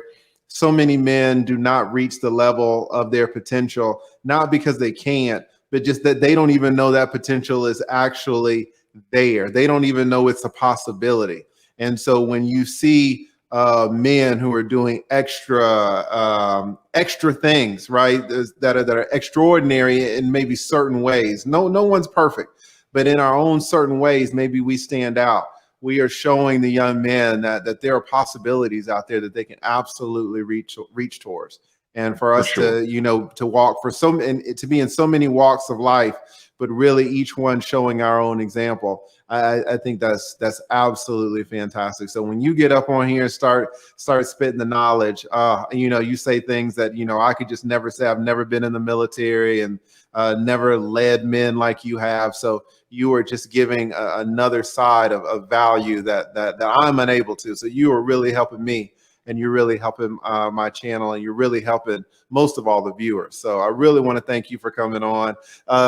Give my warm regards to La Bella. And we had a comment here. Says Mr. Sermon, el guapo es como hielo en su traje blanco. That just means that you looking cold. You looking like ice in that suit right there. I appreciate it. Hey, lead attorney, may I ask you a quick question, man? Because you got into AI, man, and I'm up here on some technology training. Can I ask him a quick question? Absolutely. May I ask you a question, Ike? Yeah, go ahead. Yeah, so you were getting into artificial intelligence and stuff like that. And what are your thoughts on, lead attorney, you were asked if lawyers will be replaced by computers and artificial intelligence. It's amazing, as much as we do with computing and stuff like that, the strongest forms of computing are found in nature, right? So you look at DNA memory, okay, organic memory, right? I don't know if you guys know that your TV, that's an LED, means light emitting diode. It actually has organic material in it that gives you that brilliant color on your screen. But what are your thoughts on like quantum computing and stuff like that? I don't mean to get nerdy, but it's not often I get to have conversations like this, because if you get into quantum mechanics and quantum physics, man, that's some cold stuff, bro. You with your engineering background, I'm really curious to know what you think. Yeah, so let me try to make it relatable here. Basically, what's the difference between regular computing and quantum computing, right? In regular computing, you have on or off, 0 or 1 states of matter, which we're kind of used to in our regular physical world. When I mean our regular physical world, quantum mechanics is physical as well, but I mean it's at our scale. At the scale of about 3 meters, right? The things that we see, things we care about. Not at the galaxy scale, where something called relativity rules, but at the very micro scale, there's something that's called quantum mechanics, which means you cannot say that this pen is here or here. It is a probability distribution of the pen being either here or there. We quite never know until we quite measure it. Now, not to go all, it's not a question about, oh, woo, mind blown stuff. You can dig into it, and you can just, you have to break the rules of the frame that you're in. We're in the frame, as I said, of this particular scale, right? And that's why we don't, it's hard for us to think of things bending space-time as well. But when you're a black hole, galaxy side stuff, that's the rules. Those are the rules that play, right? So what's important, though, is that you no longer are stuck with the 0 and 1 mode, okay? You now have this 0 and 1, or maybe 0, maybe 1 mode. This exponentially increases the power of your computer, right? Now, there is an issue, though, in terms of actually building it, okay? So if everyone understands what it does and where it's going to go, and I'm going to mention something also about the fact that the universe is, anyways, the building problem that we have right now, which if anybody comes out and solves it, that'd be great, is really just in other words, in order to keep a quantum state stable, you need to insulate it from all the noise. And the noise includes things such as even neutrinos. Neutrinos are these particular particles that just pass through you, right? And it does not interact with regular matter, if you will, right? So temperature, all kinds of disturbances, in order to keep a quantum state, you need to protect it physically. So there's an engineering problem, right? In the quantum computing world, in the quantum world, right? We can model it in computers in terms of like what the thing will do, but to actually build it, it's just hard, because the thing wants to, they call it the collapsing of the wave function, right? It wants to settle down into one particular state or not. Is the minute it interacts with anything, they say observation, but observation is interaction. So observation makes the cat dead or alive. If for those who are familiar with Schrodinger's cat, for example. So the engineering problem there is, how do you isolate this thing, keep it pristine and away from, but we're getting there. But the point that you made is key here. The universe is the most complex computer, because you have to understand, well, what is computation? Computation really is, you have rules and they're repeatable. In other words, you just keep doing the same things over and over again, and things keep happening. And the universe is the first computer.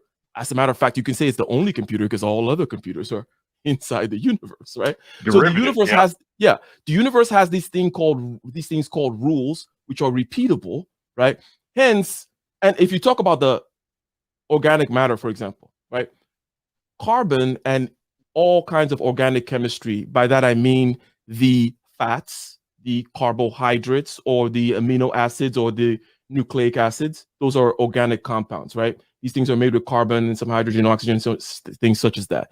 Is the most complex kind of outgrowth, whether you want to look at it as evolution or not. Fact is, it's here, right? It's right there in front of you. And when you compare with any other kind of things, organic chemistry, carbon chemistry, and the thing that carbon can do is so far out there in terms of our ability to engineer things. So not only is the universe is the model, is the computer. Okay, there is no computing without you. Computability is the universe in a certain way, because you talk about cosmos, you talk about order, and so on and so forth. So therefore, you don't. It's not like we're reinventing the wheel. We're borrowing some things from some other universe somewhere. No, we just try to harness that which nature has in and of itself. And then yes, that quantum computing aspect is then tapping into this aspect whereby things are not, shall we say, deterministic, where things have this 0 or 1, or maybe 0 or 1, who knows, blah, blah, blah. It increases your ability to do computations, therefore. So, I mean, those are just some thoughts. Man, wow. So Awesome. essentially what you just said is the universe is successful in computing, and it has left clues. That's what I said. There you go. That's exactly That right. was dope, man. That was That's dope. Thank you, exactly brother. I right. appreciate it. TLA, that was awesome. Thank you for your time, sir. I appreciate you, No guys. problem. Thank you so much for coming by. You are always welcome. You will always be a friend of the show. Thank you so much, El Guapo. Have a good one. Take care. All right, thank you. Mm-hmm. All right, we have I can't read that. Hello? Lion Legal. Thank you so much. We had Dr. Sherry, but she I think right before we got to her, she dipped out. Let me get these super chats right quick. We have Judah Orenda. I hope I didn't horrendously kill that name there.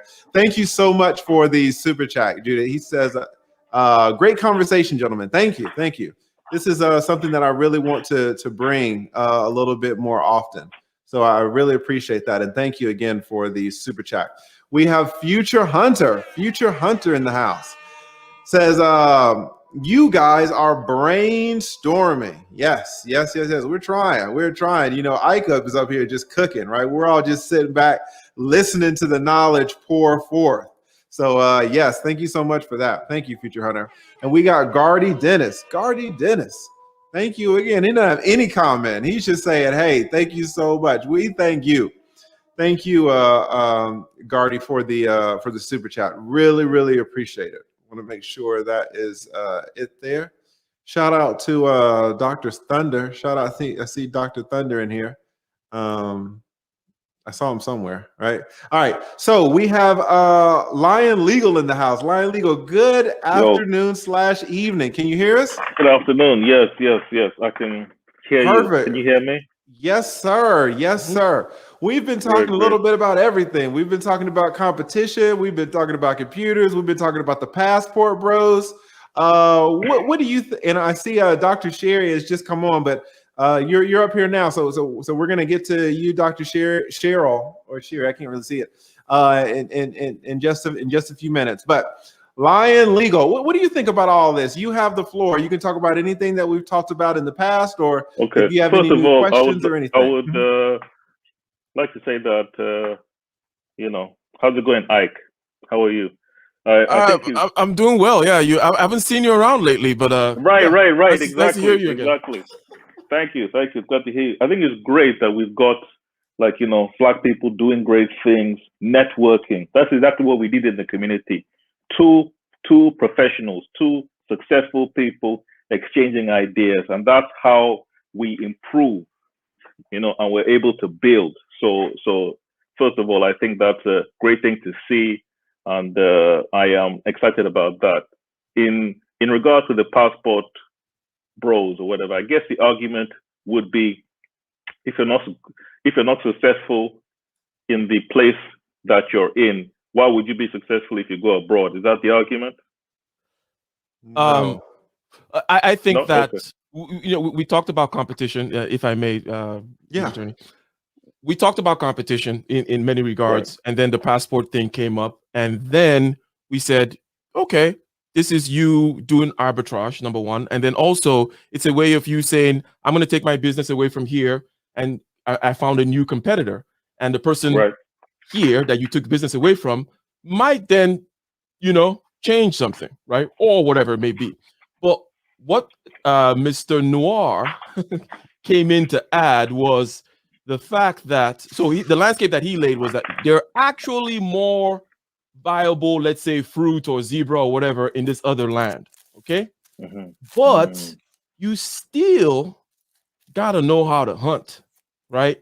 And you can't be the bum coming from this part, let's say Nigeria, and trying to go to Tanzania or something because there's more there are more animals over there, but you don't have your stoicism down.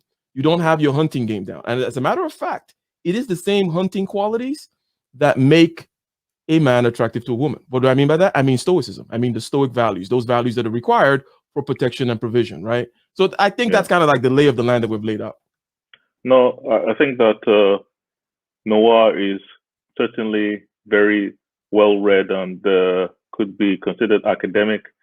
I do disagree with him on this point, because it's possible to be in one environment and to be completely disregarded through no fault of your own, because you probably might not understand the customs, the culture, the way that people interact, even the language. There are some people that will go to a different country and can't even speak the language. How do you expect them to truly get to the top of the dominance hierarchy in any interaction if they have difficulty simply communicating?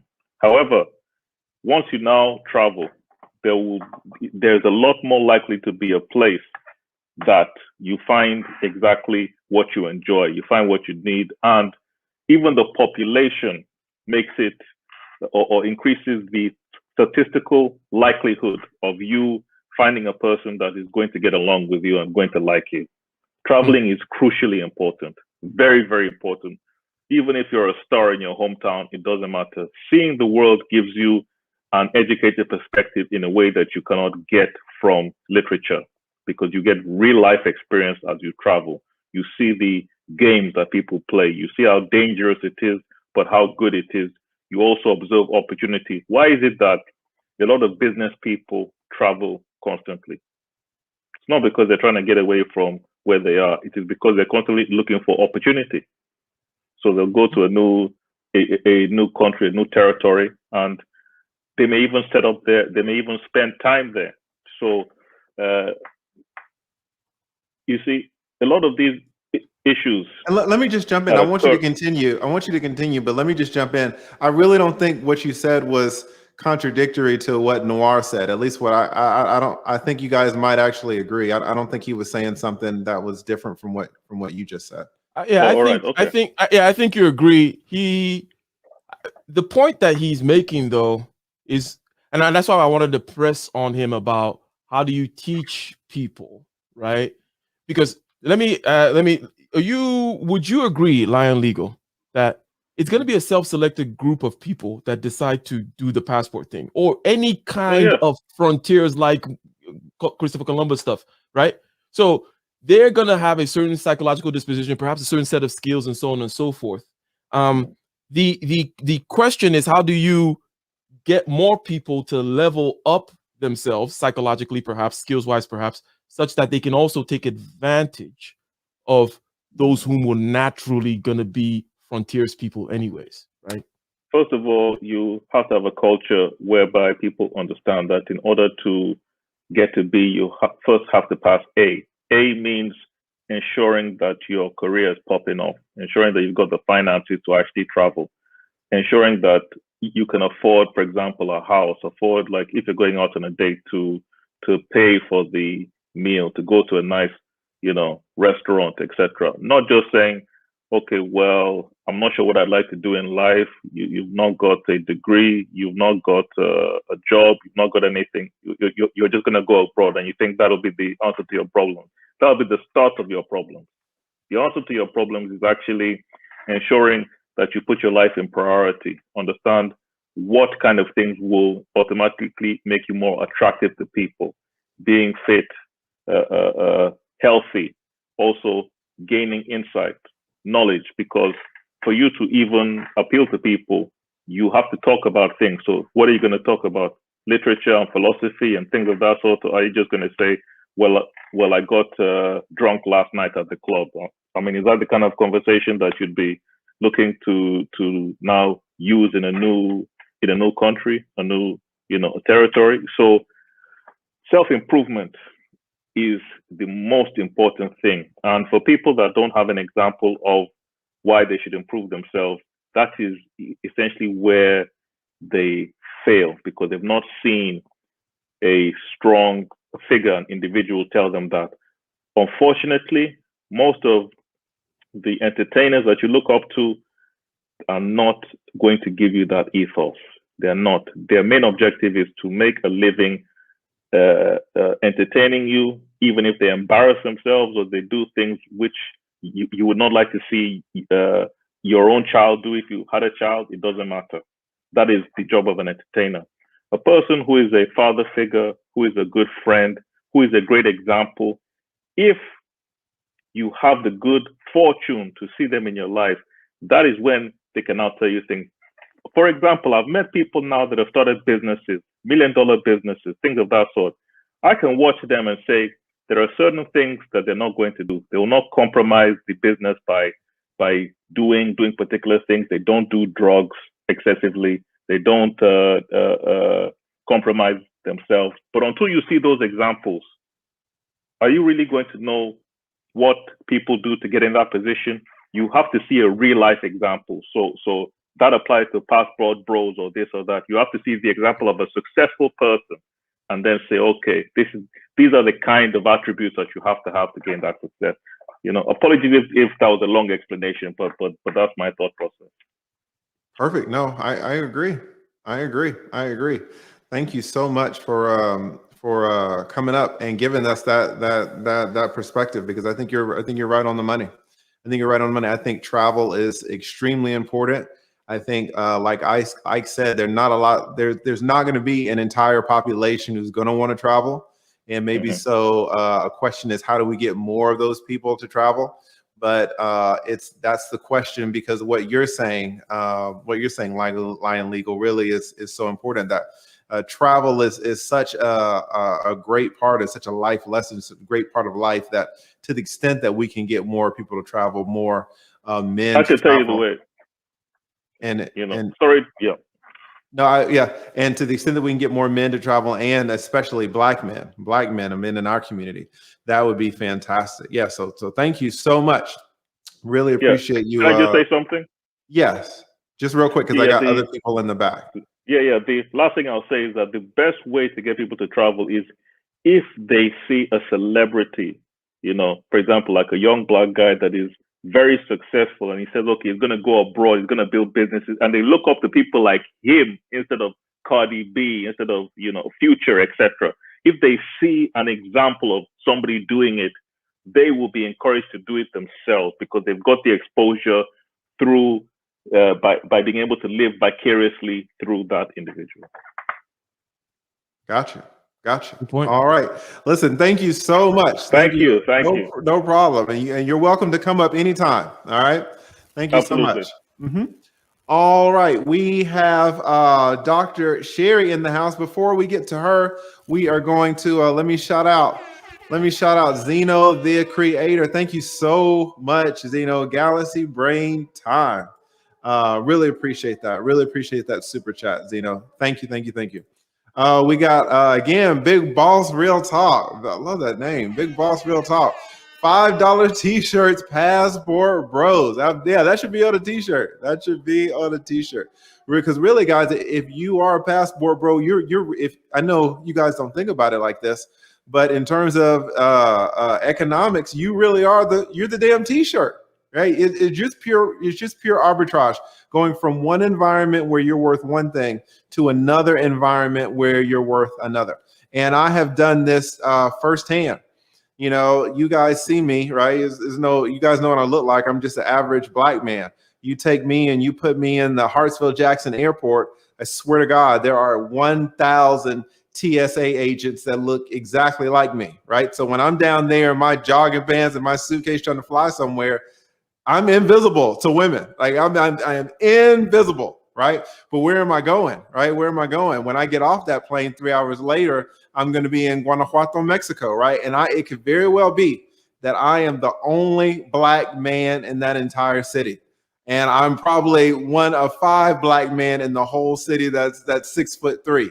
So I stand out immediately, right? Now my value has changed, even though it's still, we're only talking about 3 hours difference, guys. I haven't changed the way I look at all, but my value has changed tremendously just based on my environment. So I'm $50 in Mexico, whereas I'm $5 at Hartsfield-Jackson Airport.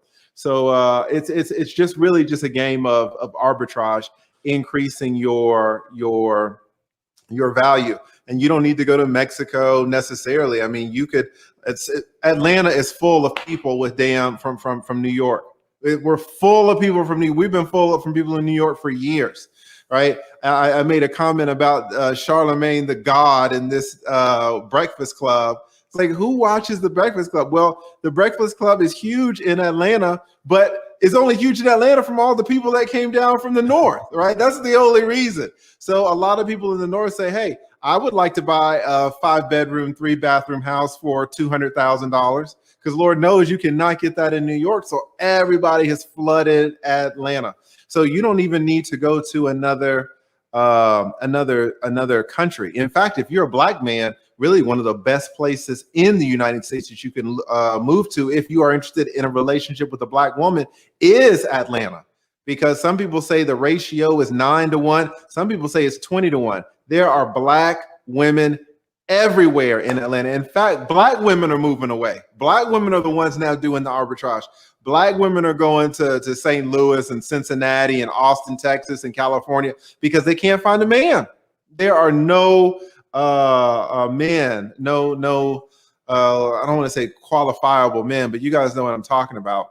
That's readily available here. So you don't even need to necessarily go to the Dominican Republic or Brazil or Colombia. But the fact remains that travel, no matter where you go, travel is super important. All right, we have Dr. Sherry. Am I saying that right? I think I'm seeing your name correctly. Is that right? Can you hear me? Dr. Sherry, can you hear me? I think you're muted. Let me unmute you. Can you hear me, Dr. Sherry? I can.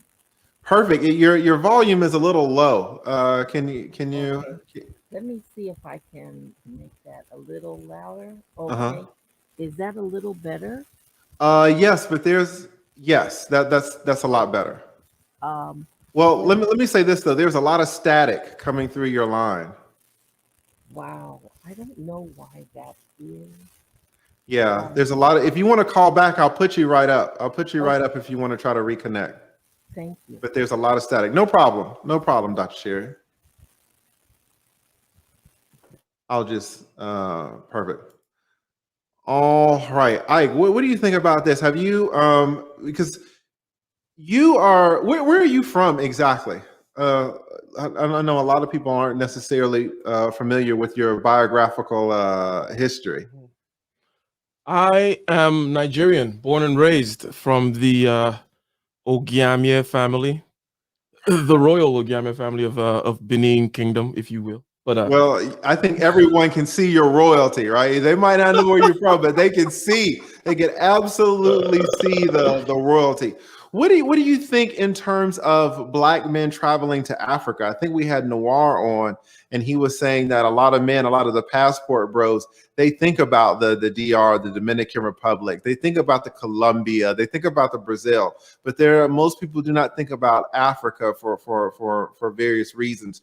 Do you think that let's take me for example, just a random Black guy? Do you think I'm worth more in Africa than I am in a Colombia or a Brazil? Do you think my value is higher as a t-shirt? I think that any kind of novelty, right, is worth more to begin with, right? And then you add the actual objective markers such as economic status coming from the West, right? Coming from the West and being able to travel, right, already puts you as someone who's like, okay, well, it's probably more educated, more worldly, if you will, right? And probably has a little bit more dollars in his pocket than the average Joe. So just strictly speaking, in terms of economic terms, yes, you are worth more in that regard. I do have a but worth more in Africa or in the Dominican Republic? I guess what I'm trying to compare is the Latin countries to the African countries. Oh, then I would say then you just have to look at straight up numbers, right? However, I think that perhaps going over, because of I'm just gonna add the distance parameter. Crossing over the ocean definitely makes you more unique than just going to Southern America, which more people can go to, right? However, crossing over the Atlantic is harder. It's rarer, right? So, and also people know that it's harder and it's rarer, so they already kind of view you in a certain way as one of those people whom can do such a thing, right?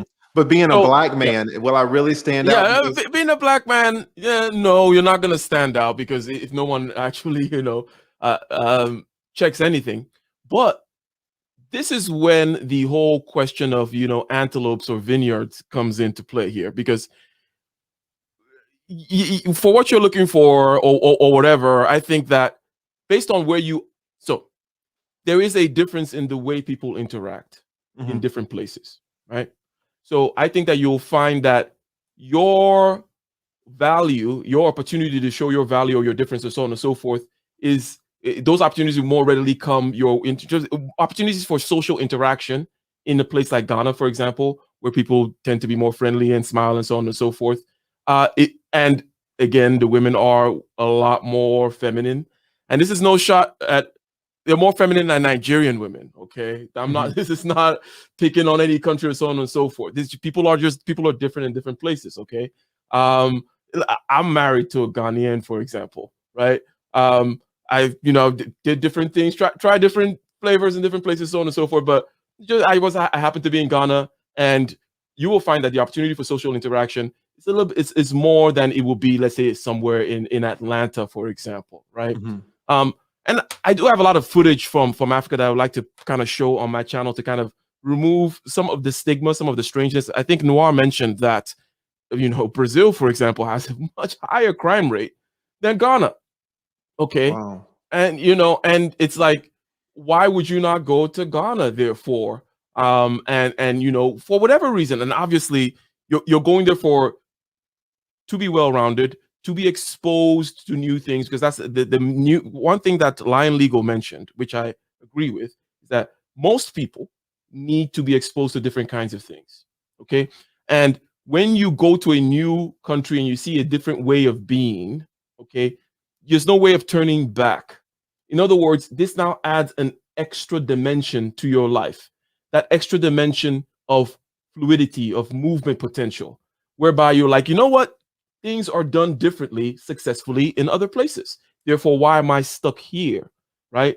Why am I stuck here in this economy of all kinds? Maybe the sexual marketplace economy, maybe the economy in terms of hiring people for your businesses or whatever it may be. There's a reason why companies outsource their stuff. It's not because they're stupid. It's because, hey, you can take advantage of all kinds of differences, whether it be in the tax law, in the wage rate, or in your value, speaking of the arbitrage that we were talking about, right? So I would say that crime rate is low, okay? people, if you want to connect with Africa, with the homeland, whatever it is, that's a unique opportunity to do that. There's only one Africa, right? So all those things redound to the benefit of traveling to Africa, I would say. Gotcha. I will have to. I'll have to think about that. That's fantastic. I hear a lot of people talking about Africa and how people, especially Black people, are sleeping on it. Shout out to O'Shea Duke Jackson. He's always talking about it. So you are exactly right. All right, Dr. Sherry, can you hear me? I will unmute you. Can you hear us, Dr. Sherry? I'm still trying to. Okay. Alrighty. Can you hear me now? Yes, it's a little low, but Okay. there's How no about static. So how that's a about lot. now? Yeah, that's good. That's good. If you can speak up, that would be fantastic. Okay. This is perfect. That's perfect. That volume right there. Well, first of all, thank you for having me on the show. No problem. Thank you for coming up. We really appreciate it. And I'm not sure if you're new or old, but we have a lot of men on the show.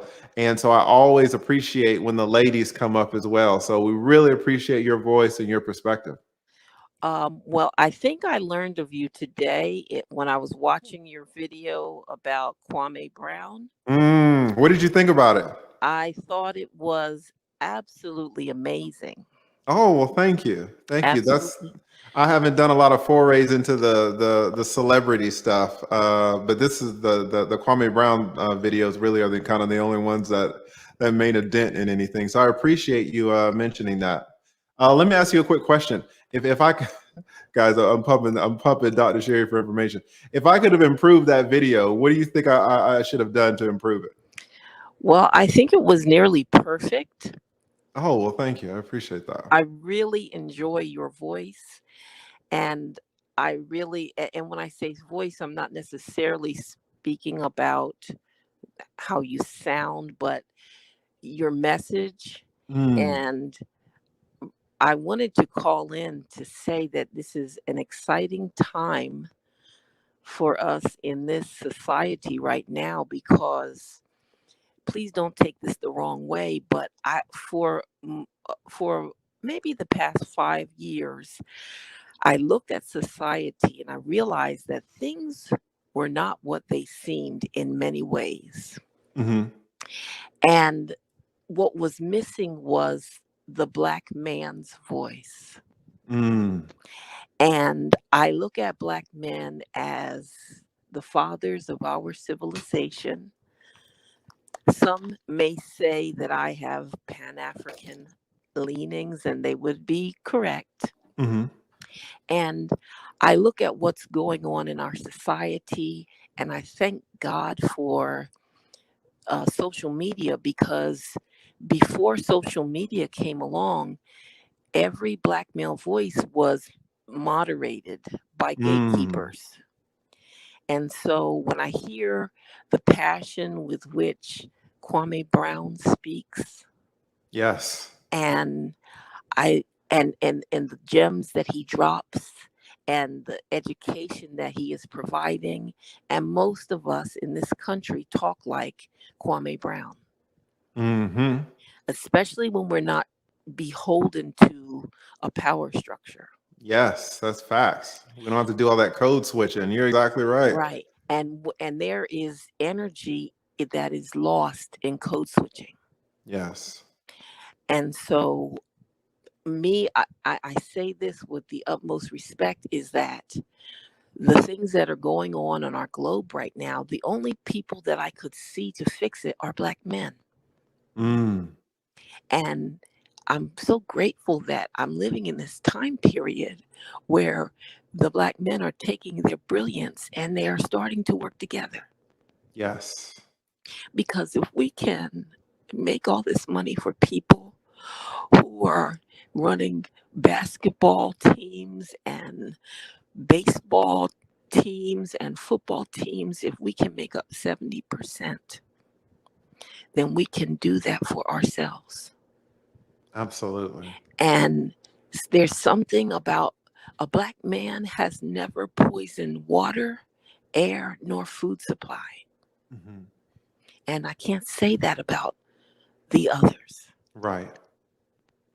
And so I am, and you know, there's a, you know, there's a Black manosphere, and there's a lot of disappointment with Black females or Black women, and it's all legitimate. It's legitimate. We dropped the ball. No one, I mean, we did what we were told as Black women. Let me ask you this. Let me ask you this. You say Black women dropped the ball. How did they drop the ball? Well, we have ways of being. We were socialized and conditioned into ways of being that do not complement our men. And mostly because we are emotional and we operate from a fear base, when we are confronted, we double down. That's super interesting. You might need a YouTube channel, because if you got on YouTube and started speaking that truth, you would have more subscribers than me in a heartbeat. Well, right now I'm at a crossroads in my life, and I'm just looking at what I'm put on this earth to do. But I just say, so I appreciate that compliment. I appreciate it. But I know that there are great things, because the brilliance that people like yourself and Kwame Brown and Ike Ojiamien, I think that's your last name. I'm sorry if I didn't say it correctly. And even people like O'Shea Duke Jackson and other people that are out there, you know, that are just working behind the scenes. If we can have the synergy that wins basketball competitions, this is the same thing, the exact same thing. I feel like Black men did not know who they were. And now is the perfect time for you to step up. And as women, I want us to be your biggest cheerleaders.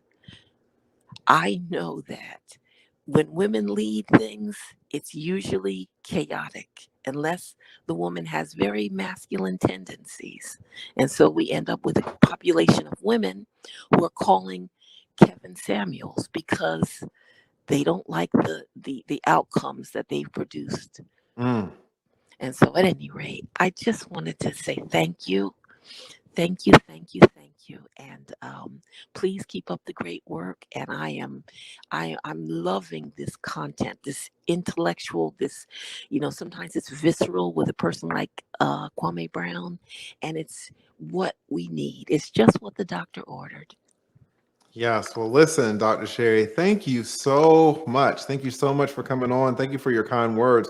But way more important than that, thank you for the truth that you were hitting us with. And you know, I'm always on the steel curtain. There's a few people that I'm on that I'm just like, man, please start a YouTube channel. The world really can use your voice, and I promise you. You know, the steel curtain, what's my man's name? I forgot his name. Naga. You know, I think that if you guys started a channel, you know, it can't be that hard if I've started it, right? But I promise you, Dr. Sherry, there is a huge need for your voice, and especially the way that you come across, that you project yourself, the energy, right? Gosh, there's so much riled up energy in the manosphere. You know, there's a lady that came into my chat, a young lady that came into my chat a week or so ago. And because I'm new, you don't know this, Sherry, because you just found out about me today, but I've only been on YouTube about a year, and I've only just started doing these live streams about 3 or 4 weeks ago. Well, last week, a woman came onto my chat, and her name is Jessica X, right? And I didn't know who she was, but I was reading the chat, and I saw everybody start shouting her out, like, "Oh, Jessica X!" So that let me know. I don't know who's who in the YouTube space. And so the reason that I found out that she was a somebody, I didn't even know she had a YouTube channel, was because of all the attention that the people in the chat were giving her. So after the chat, I got on her YouTube channel, and she has a YouTube channel, and I was super impressed. And one of the things that I was impressed about was her voice and the way that she carried herself. In fact, I will tell you that I was listening to her stream, and there's a guy who comes onto my channel all the time, and a great guy, and he wants to express himself well, but there's something wrong with the way that he talks. And I have been super embarrassed about how to deal with this issue because he would constantly come on and I didn't know how to deal with it. And then I saw him on Jessica's channel. And you can't really have someone on the panel who can't really talk that well because everybody else is like, I can't hear him, what's going on. And the way that she handled that situation with so much grace. I mean, I learned from her. So I was like, oh man, she definitely has some amazing qualities. And I think that with the way that you speak, with what you say and how you present yourself, your energy, I think you could do amazing too. Now, the steel curtain, I'm trying to get him to start one, but he says, you know, I can't do it. Like I got a job that doesn't allow me to do it. But if there's a way that you can do it, I promise you would find a lot of success on here. Well, thank you very much for the kind words of support.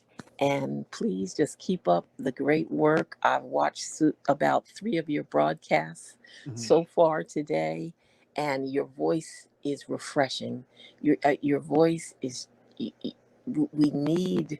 we crave. And there is a small population of women that realize that they got it wrong, Black women. And moreover, and better than that, one of them, I was so happy to hear this past weekend that my 17-year-old niece wants to be married and wants to be a housewife. Wow. And I was, because when I've never had a conversation about marriage until about and femininity and being soft and feminine and allowing the man to lead. That started maybe 18 months ago. I was told you get out there and you push and, oh my goodness. So I'm grateful because that energy is hard. It causes health problems in us ladies. Yes. Yes. Well, listen, thank you so much for coming on. Of course, I love to have the men on, but there's a special place in my heart for the women too, because I know a lot of times women don't want to, they don't want to get into spaces where they feel like there might be the possibility of some negativity. I've had people, someone wrote in my chat today, I shouted out O'Shea Jackson and O'Shea Duke Jackson in one of my videos today. And someone wrote in the comments that, oh, I loved your video, but O'Shea Duke Jackson is related to the manosphere and hates women, right? So the instant that you get labeled that you're part of the manosphere, like a certain percentage of women just write you off. So to be a woman and participate in the manosphere and to get up kind of on stage on a panel and express your views, and especially the way that you did it with you know, just such a powerful message. I salute you, and you are always welcome back. Any woman, of course, anybody, any man or woman is welcome on the panel. But I want to take an extra step to shout out the women, because I really do think it takes a little extra oomph to get up here in a room full of men and express your opinion. So I really thank you for that, and yeah, just thank you for being you. And listen, Dr. Sherry, think about starting a YouTube channel for real. I did a video on how much I made on YouTube. Now, if you watch that might discourage you, right? But so maybe you don't want to watch that. But really think about it, because I really do believe that your voice, and with what you're saying, your knowledge, your experience, I think it would go extremely far. So thank you so much for coming up, and you're always welcome to come back. Thank you. Good night. Good night. Good night. Have a good night. All right, guys. Well, listen, with that, wait, let me just, there was a comment here that people are making. Did your boy Kwame really shout me out? Does anybody know? I've been seeing that. It was like someone was like, he just shouted you out now. I was like, well, he mentioned you. I'm like, okay. Man, if he shouted your boy out. I need to get that clip. Oh, yes. He doesn't mind people ripping his videos. I'm going to put that thing on front and center. And listen, shout out to Kwame. Listen, we are all for you, man. We are all for you. And your mama's cooking, okay? So shout out to Kwabe if he sees this if he sees the stream. Oh man! And then somebody got on me because they said I was pronouncing his name wrong. You know I'm 20% white, so baby, is it? I guess I was saying Kwame or Kwame. I don't know which one it is. But if I said it wrong, Kwame, no disrespect. You know we are on your side. We are definitely on your side. So thank you for the shout out, and we're riding for you. We're riding for you. Okay, listen, with Dr. Sherry's comment, this might be a great place to call it a day. I definitely want to respect Ike's time. You know, I start these live streams and like, oh, everybody's talking amongst each other, and then I put Ike on here, and everybody's shouting out Ike. You know, first Jessica comes on, everybody shouts. Well, Jessica didn't come on; she just showed up in the chat, and everybody's shouting out Jessica. Ike comes on, everybody's shouting out Ike. People are joining the panel just to talk to Ike, like I'm chopped liver here, right? But again, that's really the whole purpose of this video. It is to bring important people to you. Like I haven't known about Ike for too long, maybe about a month or so. Again, because I'm new, maybe a month and a half. I would see him a lot on Bernard Riley's show. And the stuff that he was saying, I was like, Jesus Christ, I got to talk to this guy. And he was nice enough to let me and Dr. Thunder crash his party the other day, and I really appreciate that. And I love it because you're welcome anytime. Yeah, I'm looking for intelligent conversations, and Lord knows that Ike is always having them. Let me do this because I got a super chat, and I never like to end streams on I never like to hit and run, take a super chat. So I'll go for a few more minutes if Ike has a few more minutes. And then sure. I says shout out to lead attorney's bladder, 12-hour stream. Yes. Hey Adrian, listen, I clicked on you and you disappeared. Did you want to come back? If you want to come back, Adrian, I was actually going to incorporate you into the panel. But I think we don't if you're gone, no one else is back here. So let me do this. Thank you, Bama for the super chat. I really appreciate it. So we'll go ahead and close it. I was going to get you, Adrian, but then you disappeared. So I don't know. No, Jessica's not here. She just showed up in the chats. I'm new, guys, so I don't really know who it is, who anybody is. And I saw her in the chat of one of my videos, and it's like all the chat was like, "Hey Jessica, hey Jessica." I was like, "Oh, okay. This is a somebody right here." I'm learning who people are.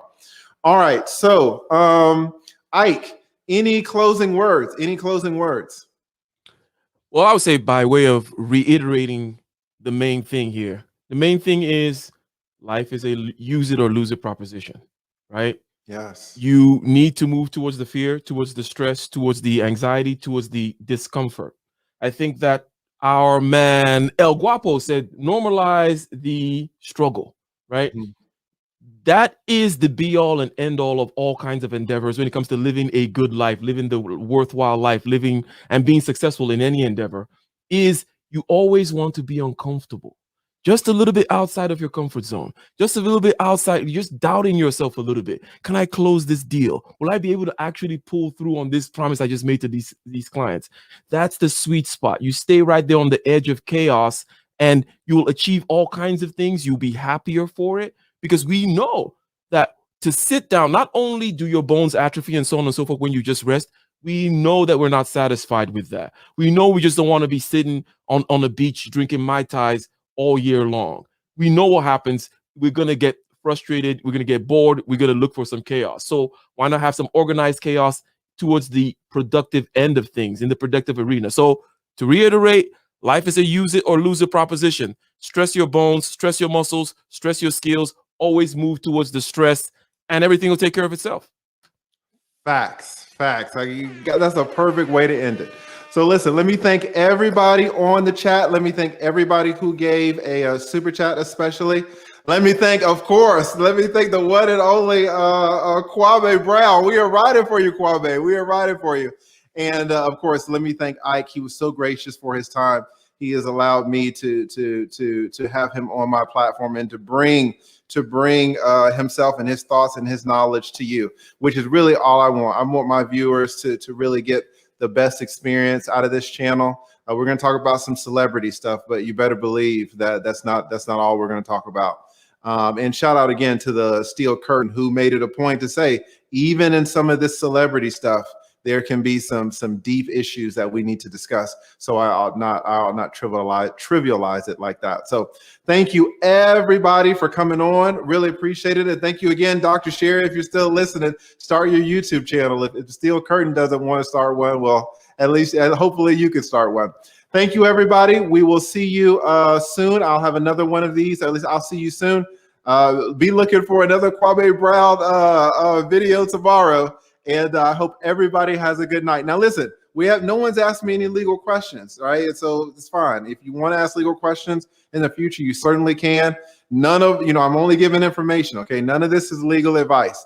I am the lead attorney. I'm not your attorney. The lead attorney, and I'm here to help you lawyer up. Thank you so much to everybody. Y'all have a good night.